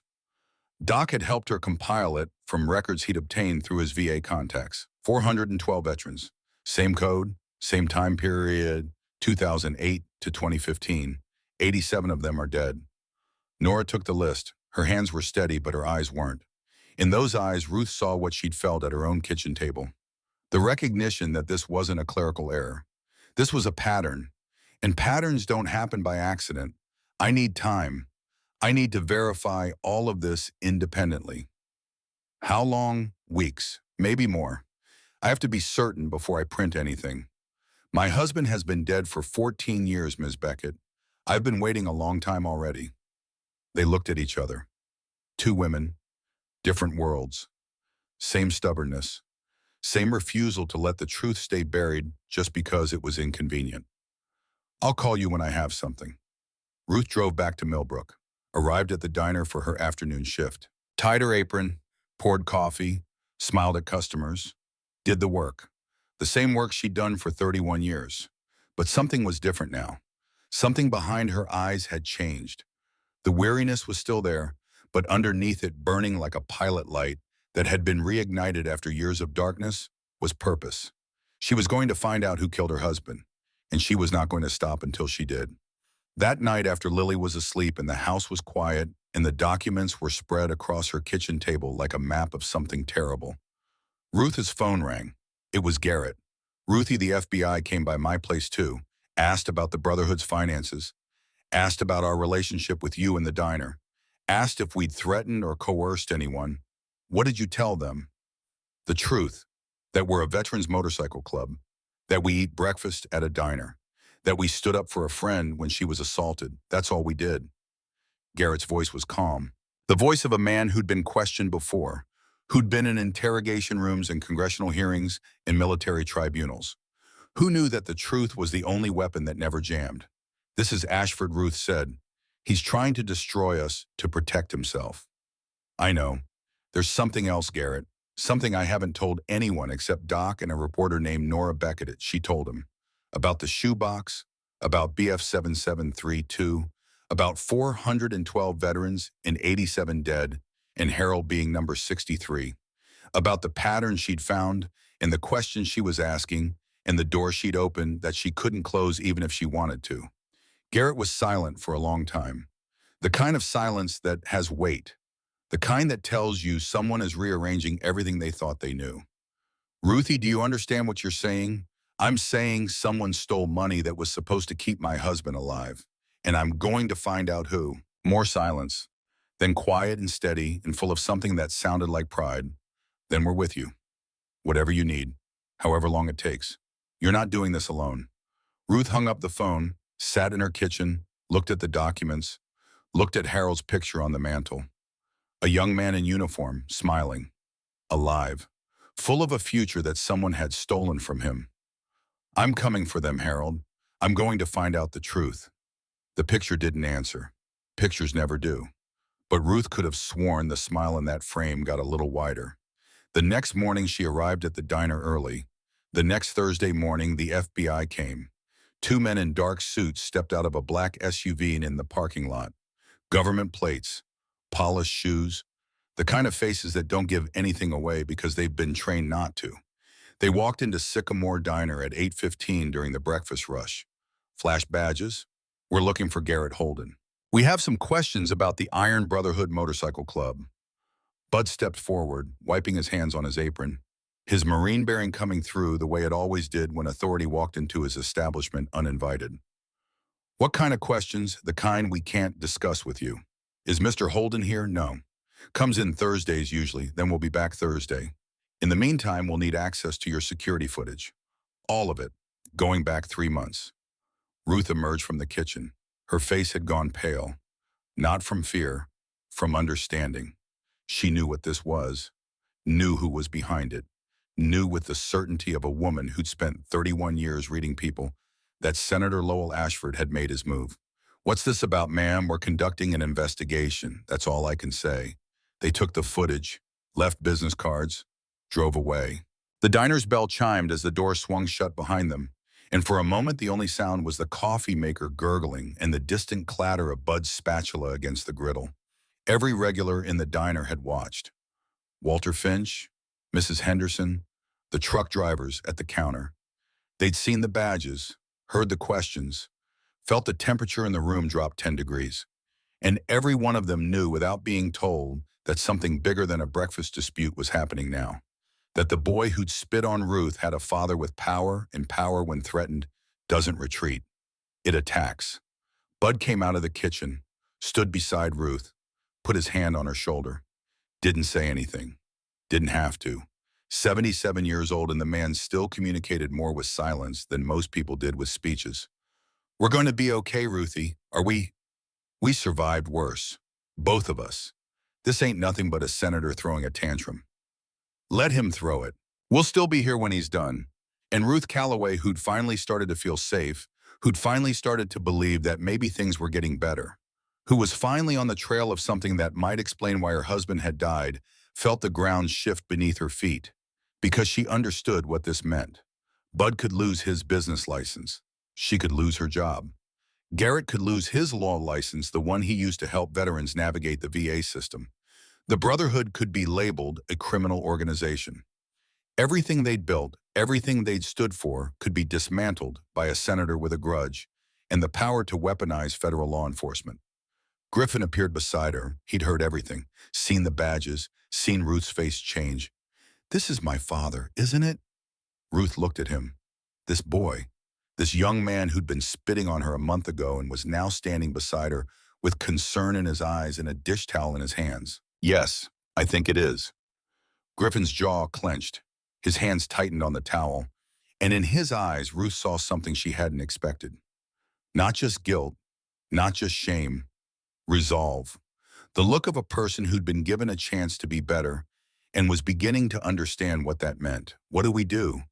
Ruth looked out the window of the diner, at the parking lot where the SUV had been, at the mountains beyond still snow-capped even in spring, at the road that led to her small house on Maple Street where Lily was drawing pictures of families, and Nathan was counting days in a cell, and Harold was 14 years gone, and the shoebox on the shelf had turned into something that could change everything. We keep going, we keep working, we keep looking for the truth. She tied her apron tighter, picked up the coffee pot, walked back out to the dining room where customers were waiting, and tables needed wiping, and the work of being human continued regardless of what storms were gathering on the horizon. Because that's what Ruth Calloway did. She showed up. She did the work. She kept going, even when the ground was shaking, especially when the ground was shaking.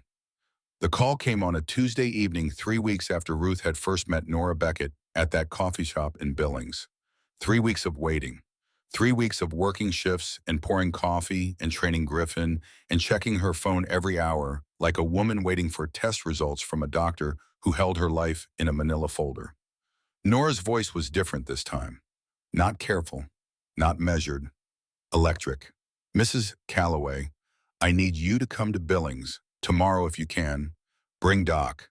Bring everything. You found something. I found everything." Ruth drove to Billings the next morning, borrowed Boone's truck because her Honda was still dead and the bus didn't run early enough. Colton rode with her documents in a manila envelope on his lap, both of them quiet for the 90-minute drive, through Montana landscape that looked like God had been practicing with a palette of green and gold and granite. Nora's office was small, cluttered, the walls covered with pinned documents and string connections, and the organized chaos of a journalist who'd been working a story for 2 years and had finally found its beating heart. She laid it out for them. The BF 7732 code had been created in 2008 by an administrative directive from the Office of the Senate Veterans Affairs Subcommittee. The directive authorized the reallocation of funds from individual treatment accounts to a general administrative fund during periods of budgetary constraint. On paper, it looked like routine government housekeeping.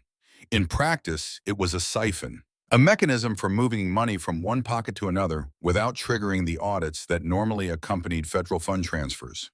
The directive had been sponsored by one senator, Lowell Ashford, then a junior member of the subcommittee, rising fast, building a war chest for his first gubernatorial campaign, a campaign that would cost $12 million dollars and require creative fundraising that didn't leave fingerprints. Between 2008 and 2015, $4.2 million dollars had been rerouted from the Montana VFA Healthcare Fund through a series of budget codes and administrative transfers.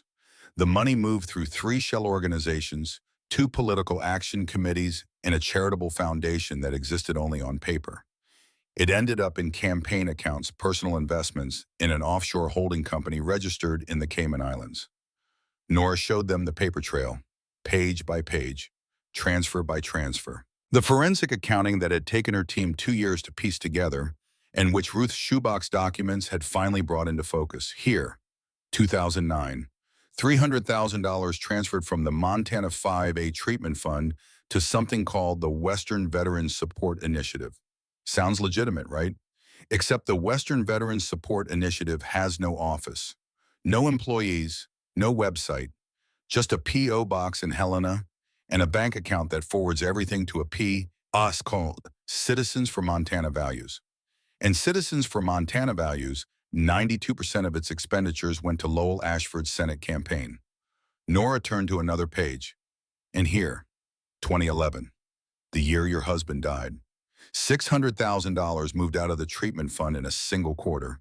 $600,000 that should have been paying for chemotherapy and radiation and the kind of care that keeps people alive. Instead, it bought television ads and polling data and a victory party at the Billings Grand Hotel. Doc's hands were clenched on the table. The hands of a medic who'd spent his life saving people. The hands of a man who was looking at evidence that a United States senator had let veterans die for campaign money. I treated some of these men. Some of them came to me after the VA turned them down. I did what I could, but I'm not an oncologist. I'm not a cardiologist. I couldn't give them what they needed. I told them to appeal, told them to fight the system, and the whole time the system was rigged against them. His voice broke on the last word. Colton Webb, who hadn't cried since a firefight in Kandahar, wiped his eyes with the back of his hand. 412 veterans had their treatment denied or delayed because of those transfers. 87 of them died. Harold Calloway was number 63, diagnosed with stage 2 lung cancer in March of 2010. Treatment authorized. Treatment denied 6 weeks later under Code B F7732. By the time the denial was reversed on appeal 11 months later, the cancer had progressed to stage 4. Harold died 8 weeks after that. Ruth sat in Nora's office and read the documents. Every page, every number, every name. She read them the way a woman reads the autopsy report of someone she loved, with precision, with fury, with the terrible clarity that comes from finally seeing the shape of something you've been feeling in the dark for 14 years. Harold didn't die of cancer.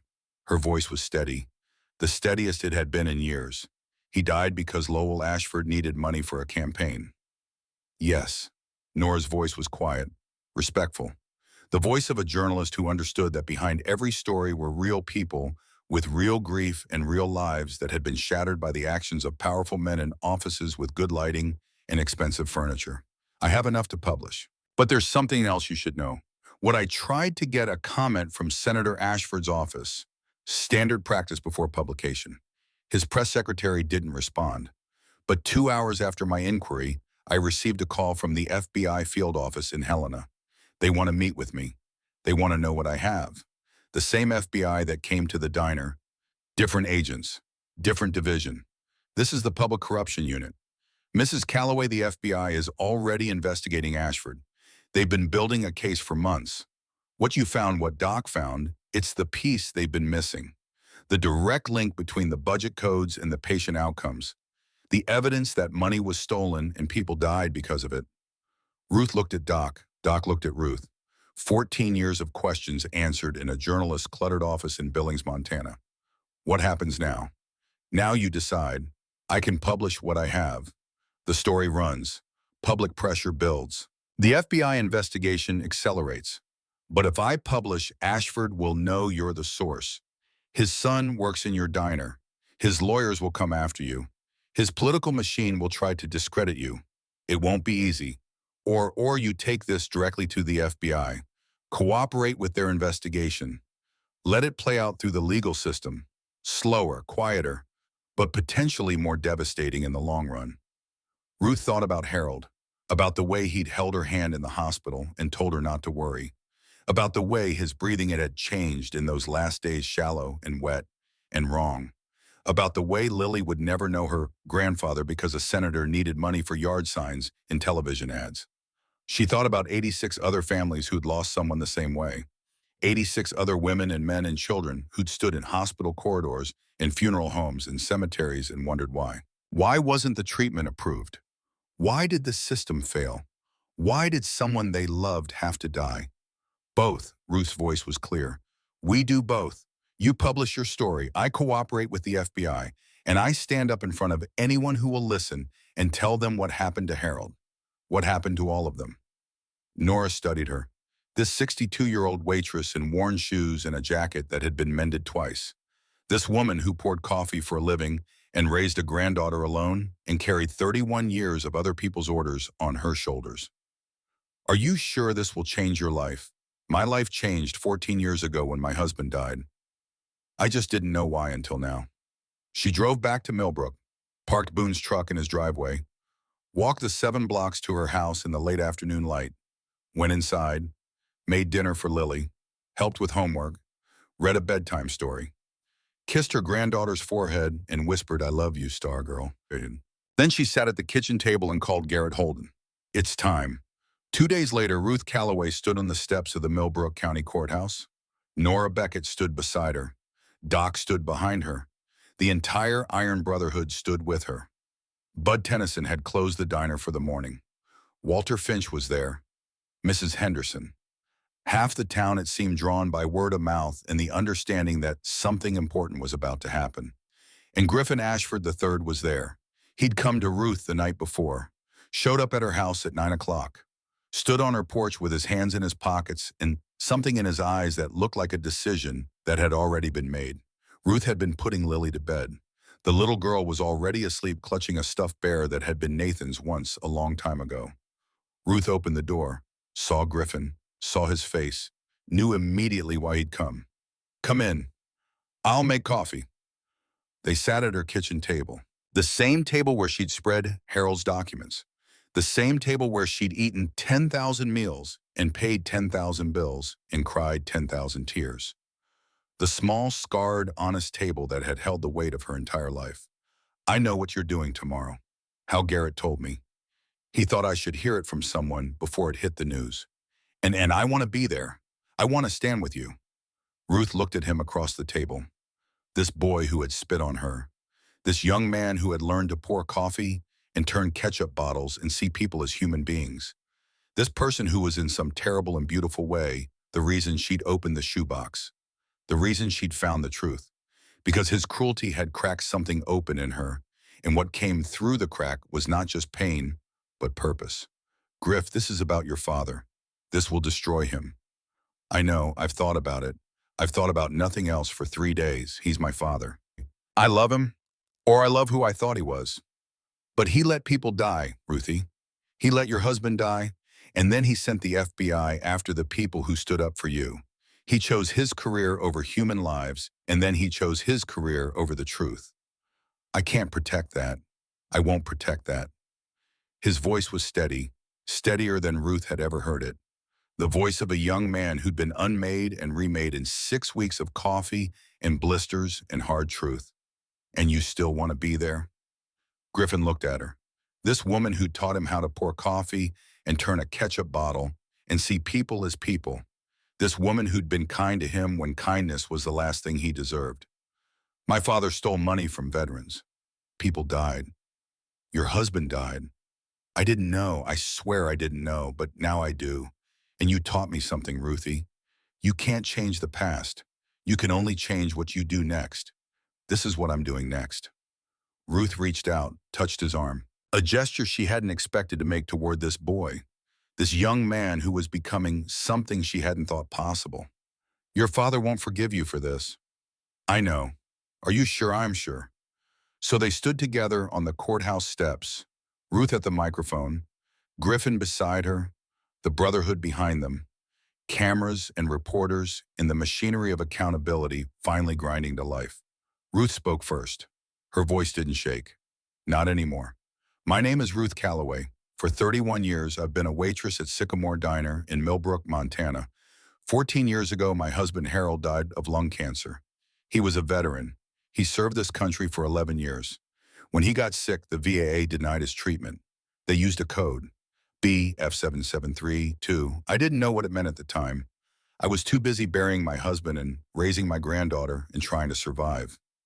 She paused, looked at the cameras, at the faces, at the town she'd lived in her entire adult life. But I know now, that code was part of a system created by Senator Lowell Ashford to steal money from the Veterans Affairs Healthcare Fund, $4.2 million, money that was supposed to pay for treatment for veterans like Harold.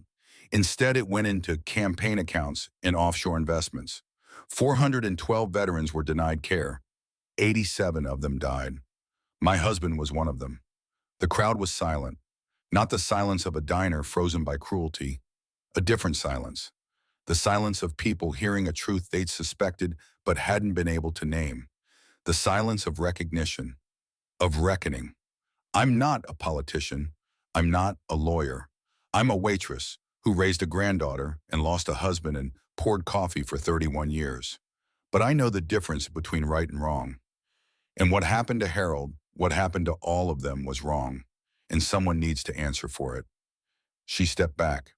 Griffin stepped forward. His hands were shaking. His voice would probably shake too, but Ruth had taught him something. You do the hard thing anyway. You show up even when you're scared, especially when you're scared. My name is Griffin Ashford III. I'm the son of Senator Lowell Ashford. 5 weeks ago, I spit in the face of Ruth Calloway because she brought me the wrong breakfast order. I did it because I've been raised my entire life to believe that people like her don't matter, that service workers are beneath me, that my family's money and power make me better than everyone else. His voice cracked. He pushed through. I was wrong about everything. The Iron Brotherhood Motorcycle Club didn't threaten me. They gave me an opportunity to learn what I should have been taught my whole life. That dignity matters. That work matters. That how you treat people when you have power over them tells you everything about your character. He held up the folder Nora had prepared. This is evidence that my father has been stealing from veterans for 7 years. I'm releasing all of it to the press today. I'm also cooperating fully with the FBI investigation. Not the investigation my father started to destroy the Iron Brotherhood. The real one. The one that should have happened years ago. And I'm doing this because Ruth Calloway taught me that you can't change the past. You can only change what you do next. This is what I'm doing next. The crowd erupted. Cameras flashed. Reporters shouted questions. Nora Beckett took the microphone and began the methodical, devastating work of laying out evidence that would end a political career and begin a criminal prosecution. Ruth stepped away from the chaos, found a quiet spot near the courthouse wall, leaned against the stone and breathed. The stone was warm from the morning sun, solid, real.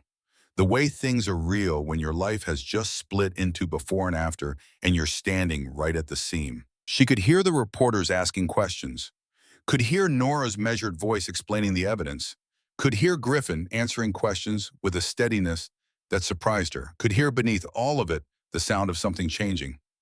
Not just for her, not just for Griffin or the Brotherhood or Millbrook, but for 412 families who'd been lied to, for 87 graves that finally had an explanation. She pulled Harold's photo from her purse, the small one she always carried, dog-eared from years of handling. Harold in his army dress greens, young, strong, full of the kind of certainty that comes from believing your country will take care of you the way you took care of it. I did it, Harold. I found out what happened, and I told them. I told everyone. The photo didn't answer, but Ruth swore the morning sun got a little warmer on her face. Garrett appeared beside her. You did it, Ruthie. We did it.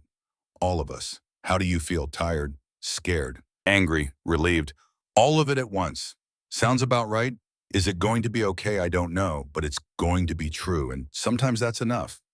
The next 72 hours were a storm. Senator Ashford's office issued a statement denying everything, called Ruth a disgruntled woman seeking attention, called Griffin a troubled young man suffering from delusions, blamed the Iron Brotherhood for brainwashing. But the evidence was solid. Bank records don't lie. Email trails don't lie. Budget codes stamped on the treatment files of dead veterans don't lie. By Friday afternoon, the FBI's Public Corruption Unit had shifted its investigation from the Brotherhood to the senator. By Saturday morning, two major newspapers had run front-page stories. By Sunday, Senator Lowell Ashford's chief of staff had resigned. The video surfaced on Monday, not the security footage from the diner, which had been seized by the FBI. Someone had been in the diner that morning 5 weeks ago with a phone. Someone had recorded the whole thing. Griffin spitting on Ruth, the Brotherhood standing up, the confrontation. It went viral in 6 hours. 8 million views by Tuesday morning, 15 million by Wednesday, and a GoFundMe appeared. Nobody knew who started it. The account was anonymous, but the goal was simple. Help Ruth Calloway. Help the families of the 87 veterans who died. It hit $50,000 in the first day, $200,000 by the end of the week. By the time it closed 2 weeks later, it had raised $1.8 million. Ruth sat at table 9 staring at the number on Bud's computer screen. Garrett beside her, Griffin across from her, Doc and Boone and Harlan and the rest of the Brotherhood filling the booth and the chairs they'd pulled up around it. This isn't real. Her voice broken, overwhelmed. The voice of a woman who'd been carrying heavy things for so long that the sudden lightness felt like falling. It's real, Ruthie. People saw what happened, saw you, saw your dignity, and they wanted to help. I don't deserve this. You deserve this more than anyone I've ever met. Garrett's voice, firm, certain. The voice of a man who'd spent 48 years waiting for this moment, waiting to do for someone else what nobody had done for his mother, waiting to prove that standing up mattered, that protecting people mattered, that the promise he'd made at 13 standing in an empty house with the smell of gun smoke in the air had been worth keeping. Ruth cried then, really cried. 31 years of holding it together finally breaking. Not from grief this time, not from exhaustion, from something else, from being seen, from being valued, from the overwhelming evidence that she had mattered all along even when the world had tried to convince her otherwise. The legal proceedings moved fast once they started. Senator Lowell Ashford was indicted on 17 counts of fraud, embezzlement, and misappropriation of federal funds. He resigned from the Senate 2 days after the indictment, pleaded guilty in exchange for a reduced sentence, 8 years in federal prison, eligible for parole in 5. Ruth attended the sentencing, sat in the front row, wore her best dress, the one she'd bought for Harold's funeral, never worn again until now. She didn't speak, didn't need to. Her presence was enough. The presence of a woman who'd been wronged and had found the truth and had stood up and demanded accountability.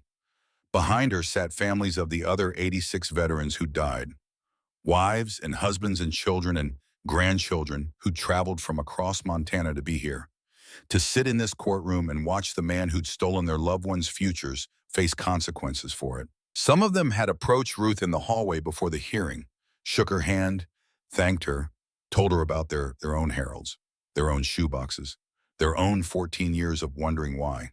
A woman named Gail Thornton from Bozeman had gripped Ruth's hand and said, "My husband Mitchell served 22 years. He died waiting for heart surgery the VA denied. I never knew why. Now I know. Thank you for finding out." Ruth had held Gail's hand and felt the weight of 87 families' grief pressing against her own. Felt it not as burden, but as purpose. As proof that what she'd done mattered. That the shoebox and the sleepless nights and the courage it took to stand on those courthouse steps had been worth it. Not just for Harold, for all of them. When they led Lowell Ashford out of the courtroom in handcuffs, he looked at Ruth. Just once. Their eyes met, and Ruth saw something she hadn't expected. Not anger, not defiance, shame.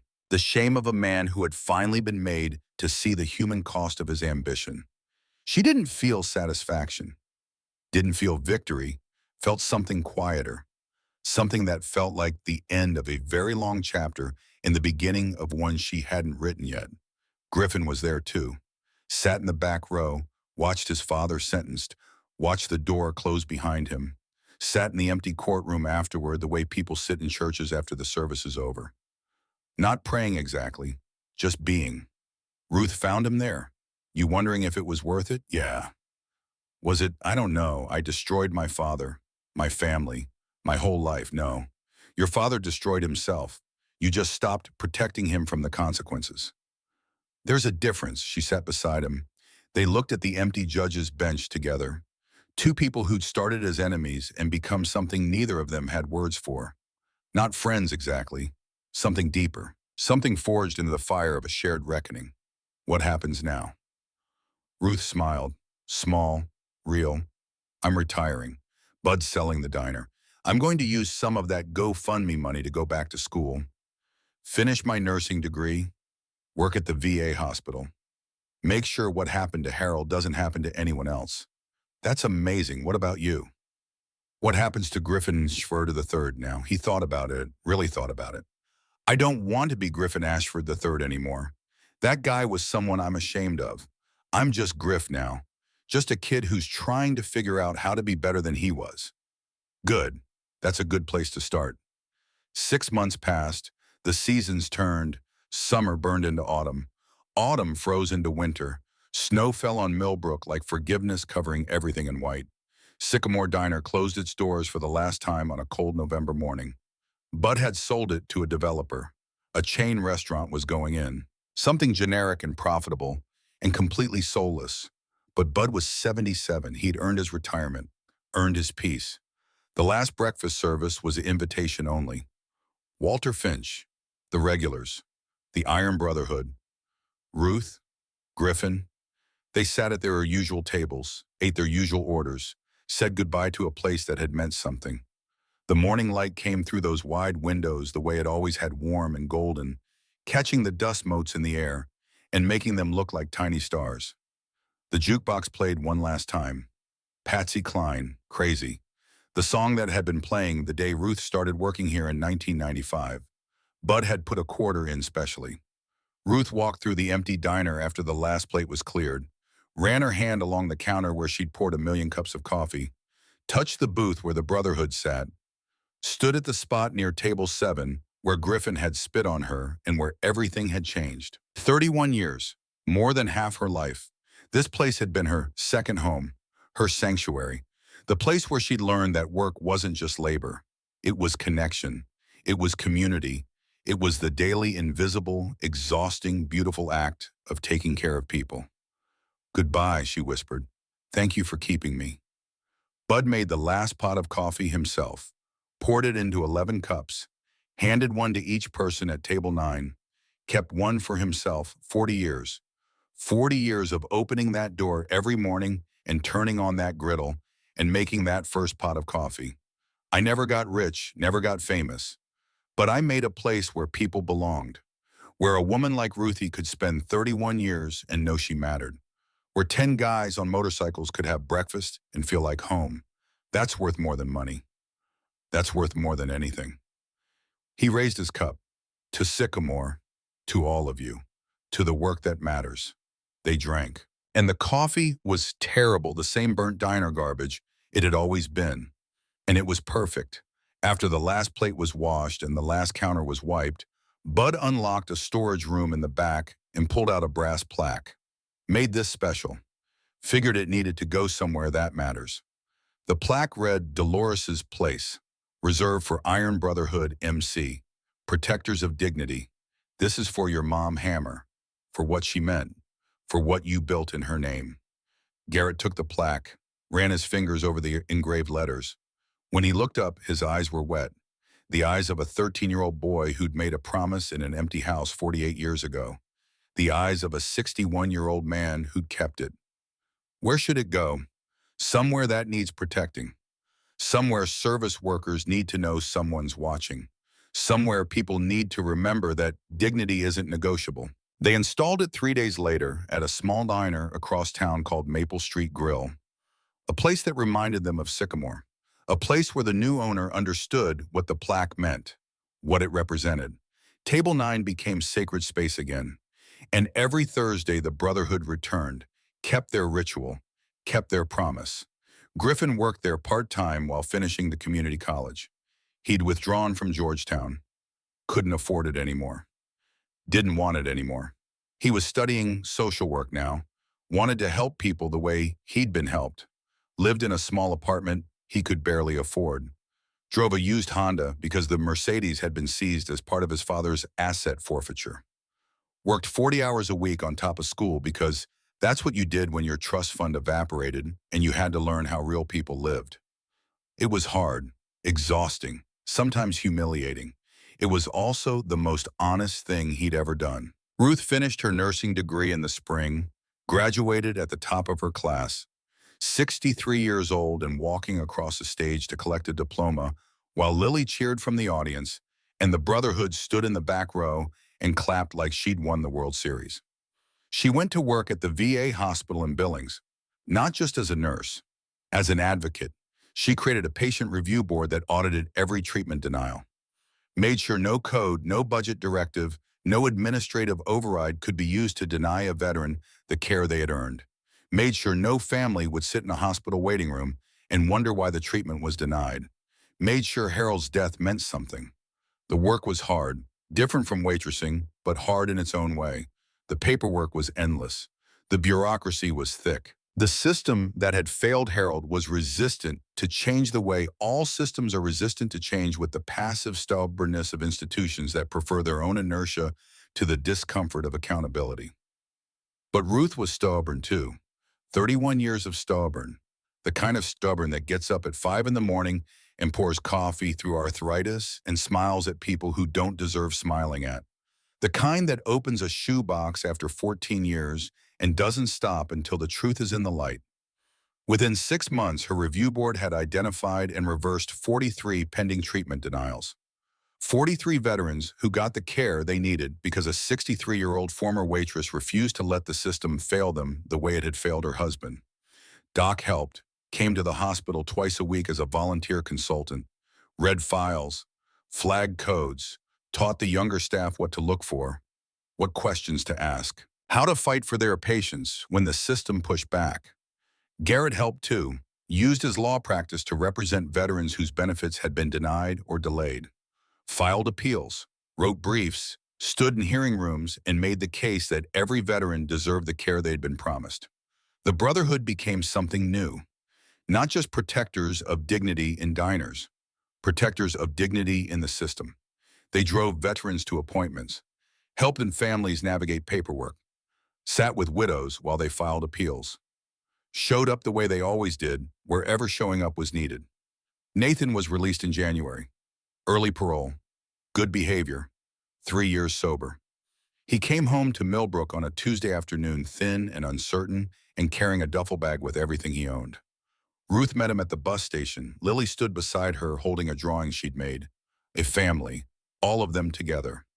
The father included this time. Ruth saw her son step off that bus and felt time collapse.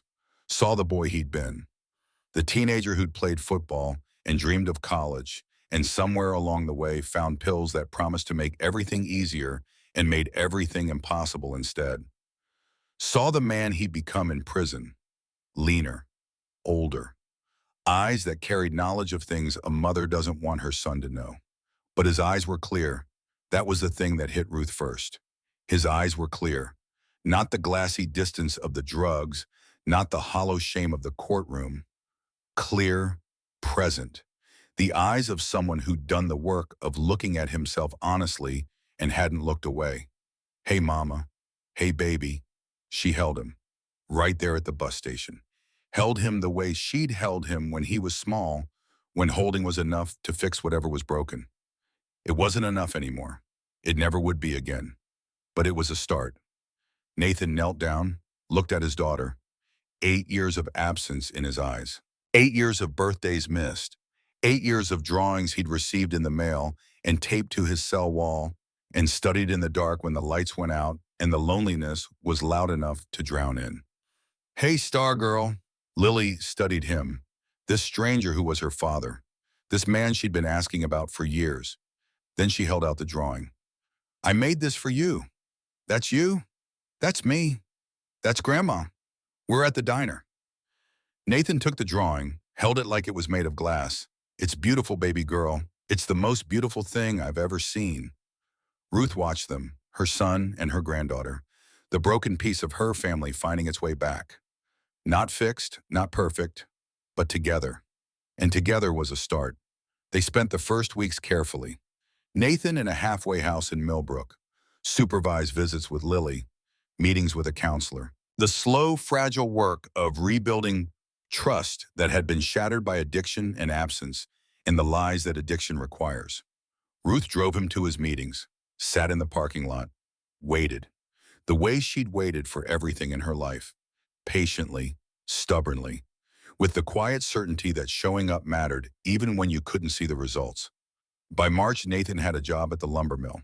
Entry level, hard work.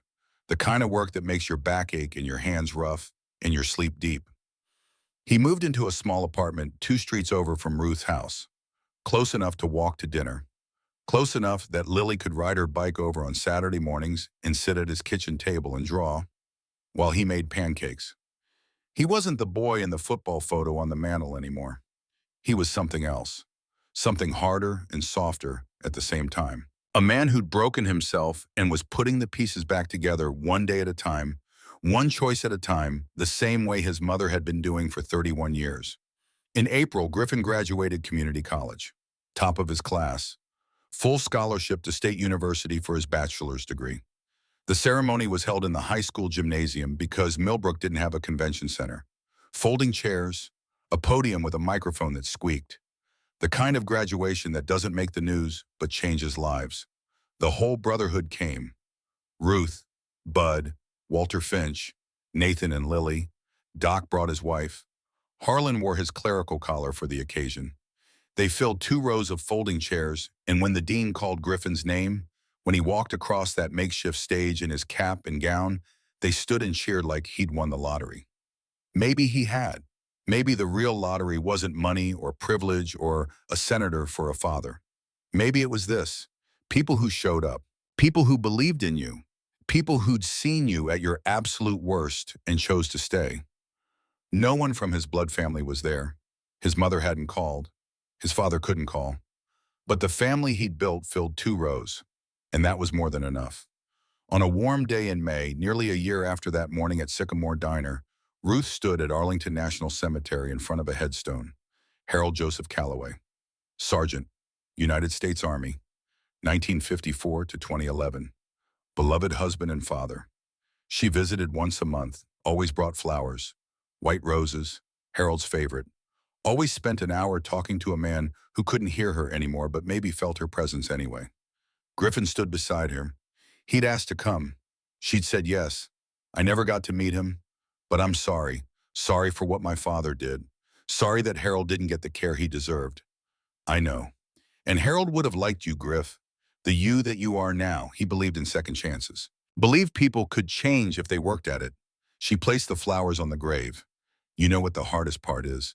Not the anger. I processed that. It's the what ifs. What if he'd gotten treatment? What if we'd had 10 more years, 20? What if Lily had gotten to know her grandfather?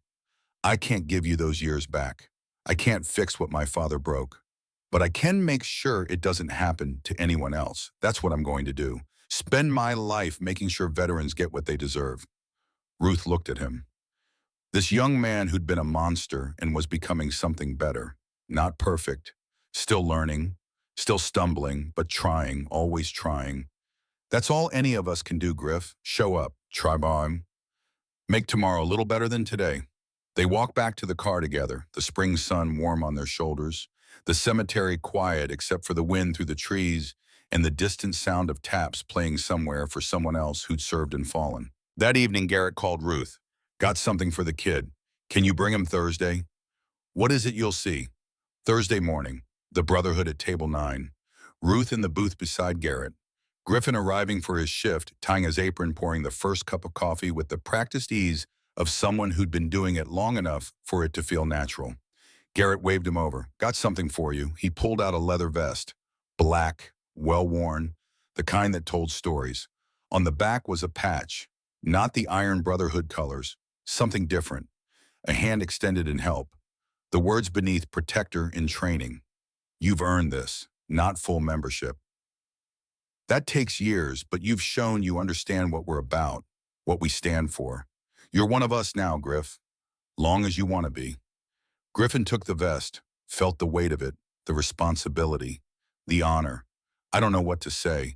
Don't say anything. Just keep being who you're becoming. Keep protecting people. Keep standing up. Keep learning. That's all we ask. Griffin put on the vest. It fit like it had been waiting for him, like he'd been walking toward it his entire life without knowing it. He looked around the table. At Boone, who taught him to fix things. At Colton, who taught him to stay calm. At Harlan, who taught him about repentance. At Garrett, who taught him about honor. At Flint and Odell and the others who'd shown him by quiet example what it meant to be a man worth respecting. And at Ruth, who taught him everything else, who taught him that dignity wasn't about what people gave you. It was about what you refused to surrender. That kindness wasn't weakness. That showing up mattered. That small things added up. That you can't change the past, but you can change what you do next. Thank you for all of it, for giving me a chance when I didn't deserve one. Everybody deserves a chance to be better than their worst moment. Garrett's voice. Quiet. Certain. The words his mother had said to him once a long time ago before the world took her away. Your worst moment brought you here. What you did with it after, that's what matters. The day stretched ahead. Tables to serve, coffee to pour, people to take care of. Simple work, honest work. Work that mattered because it served others.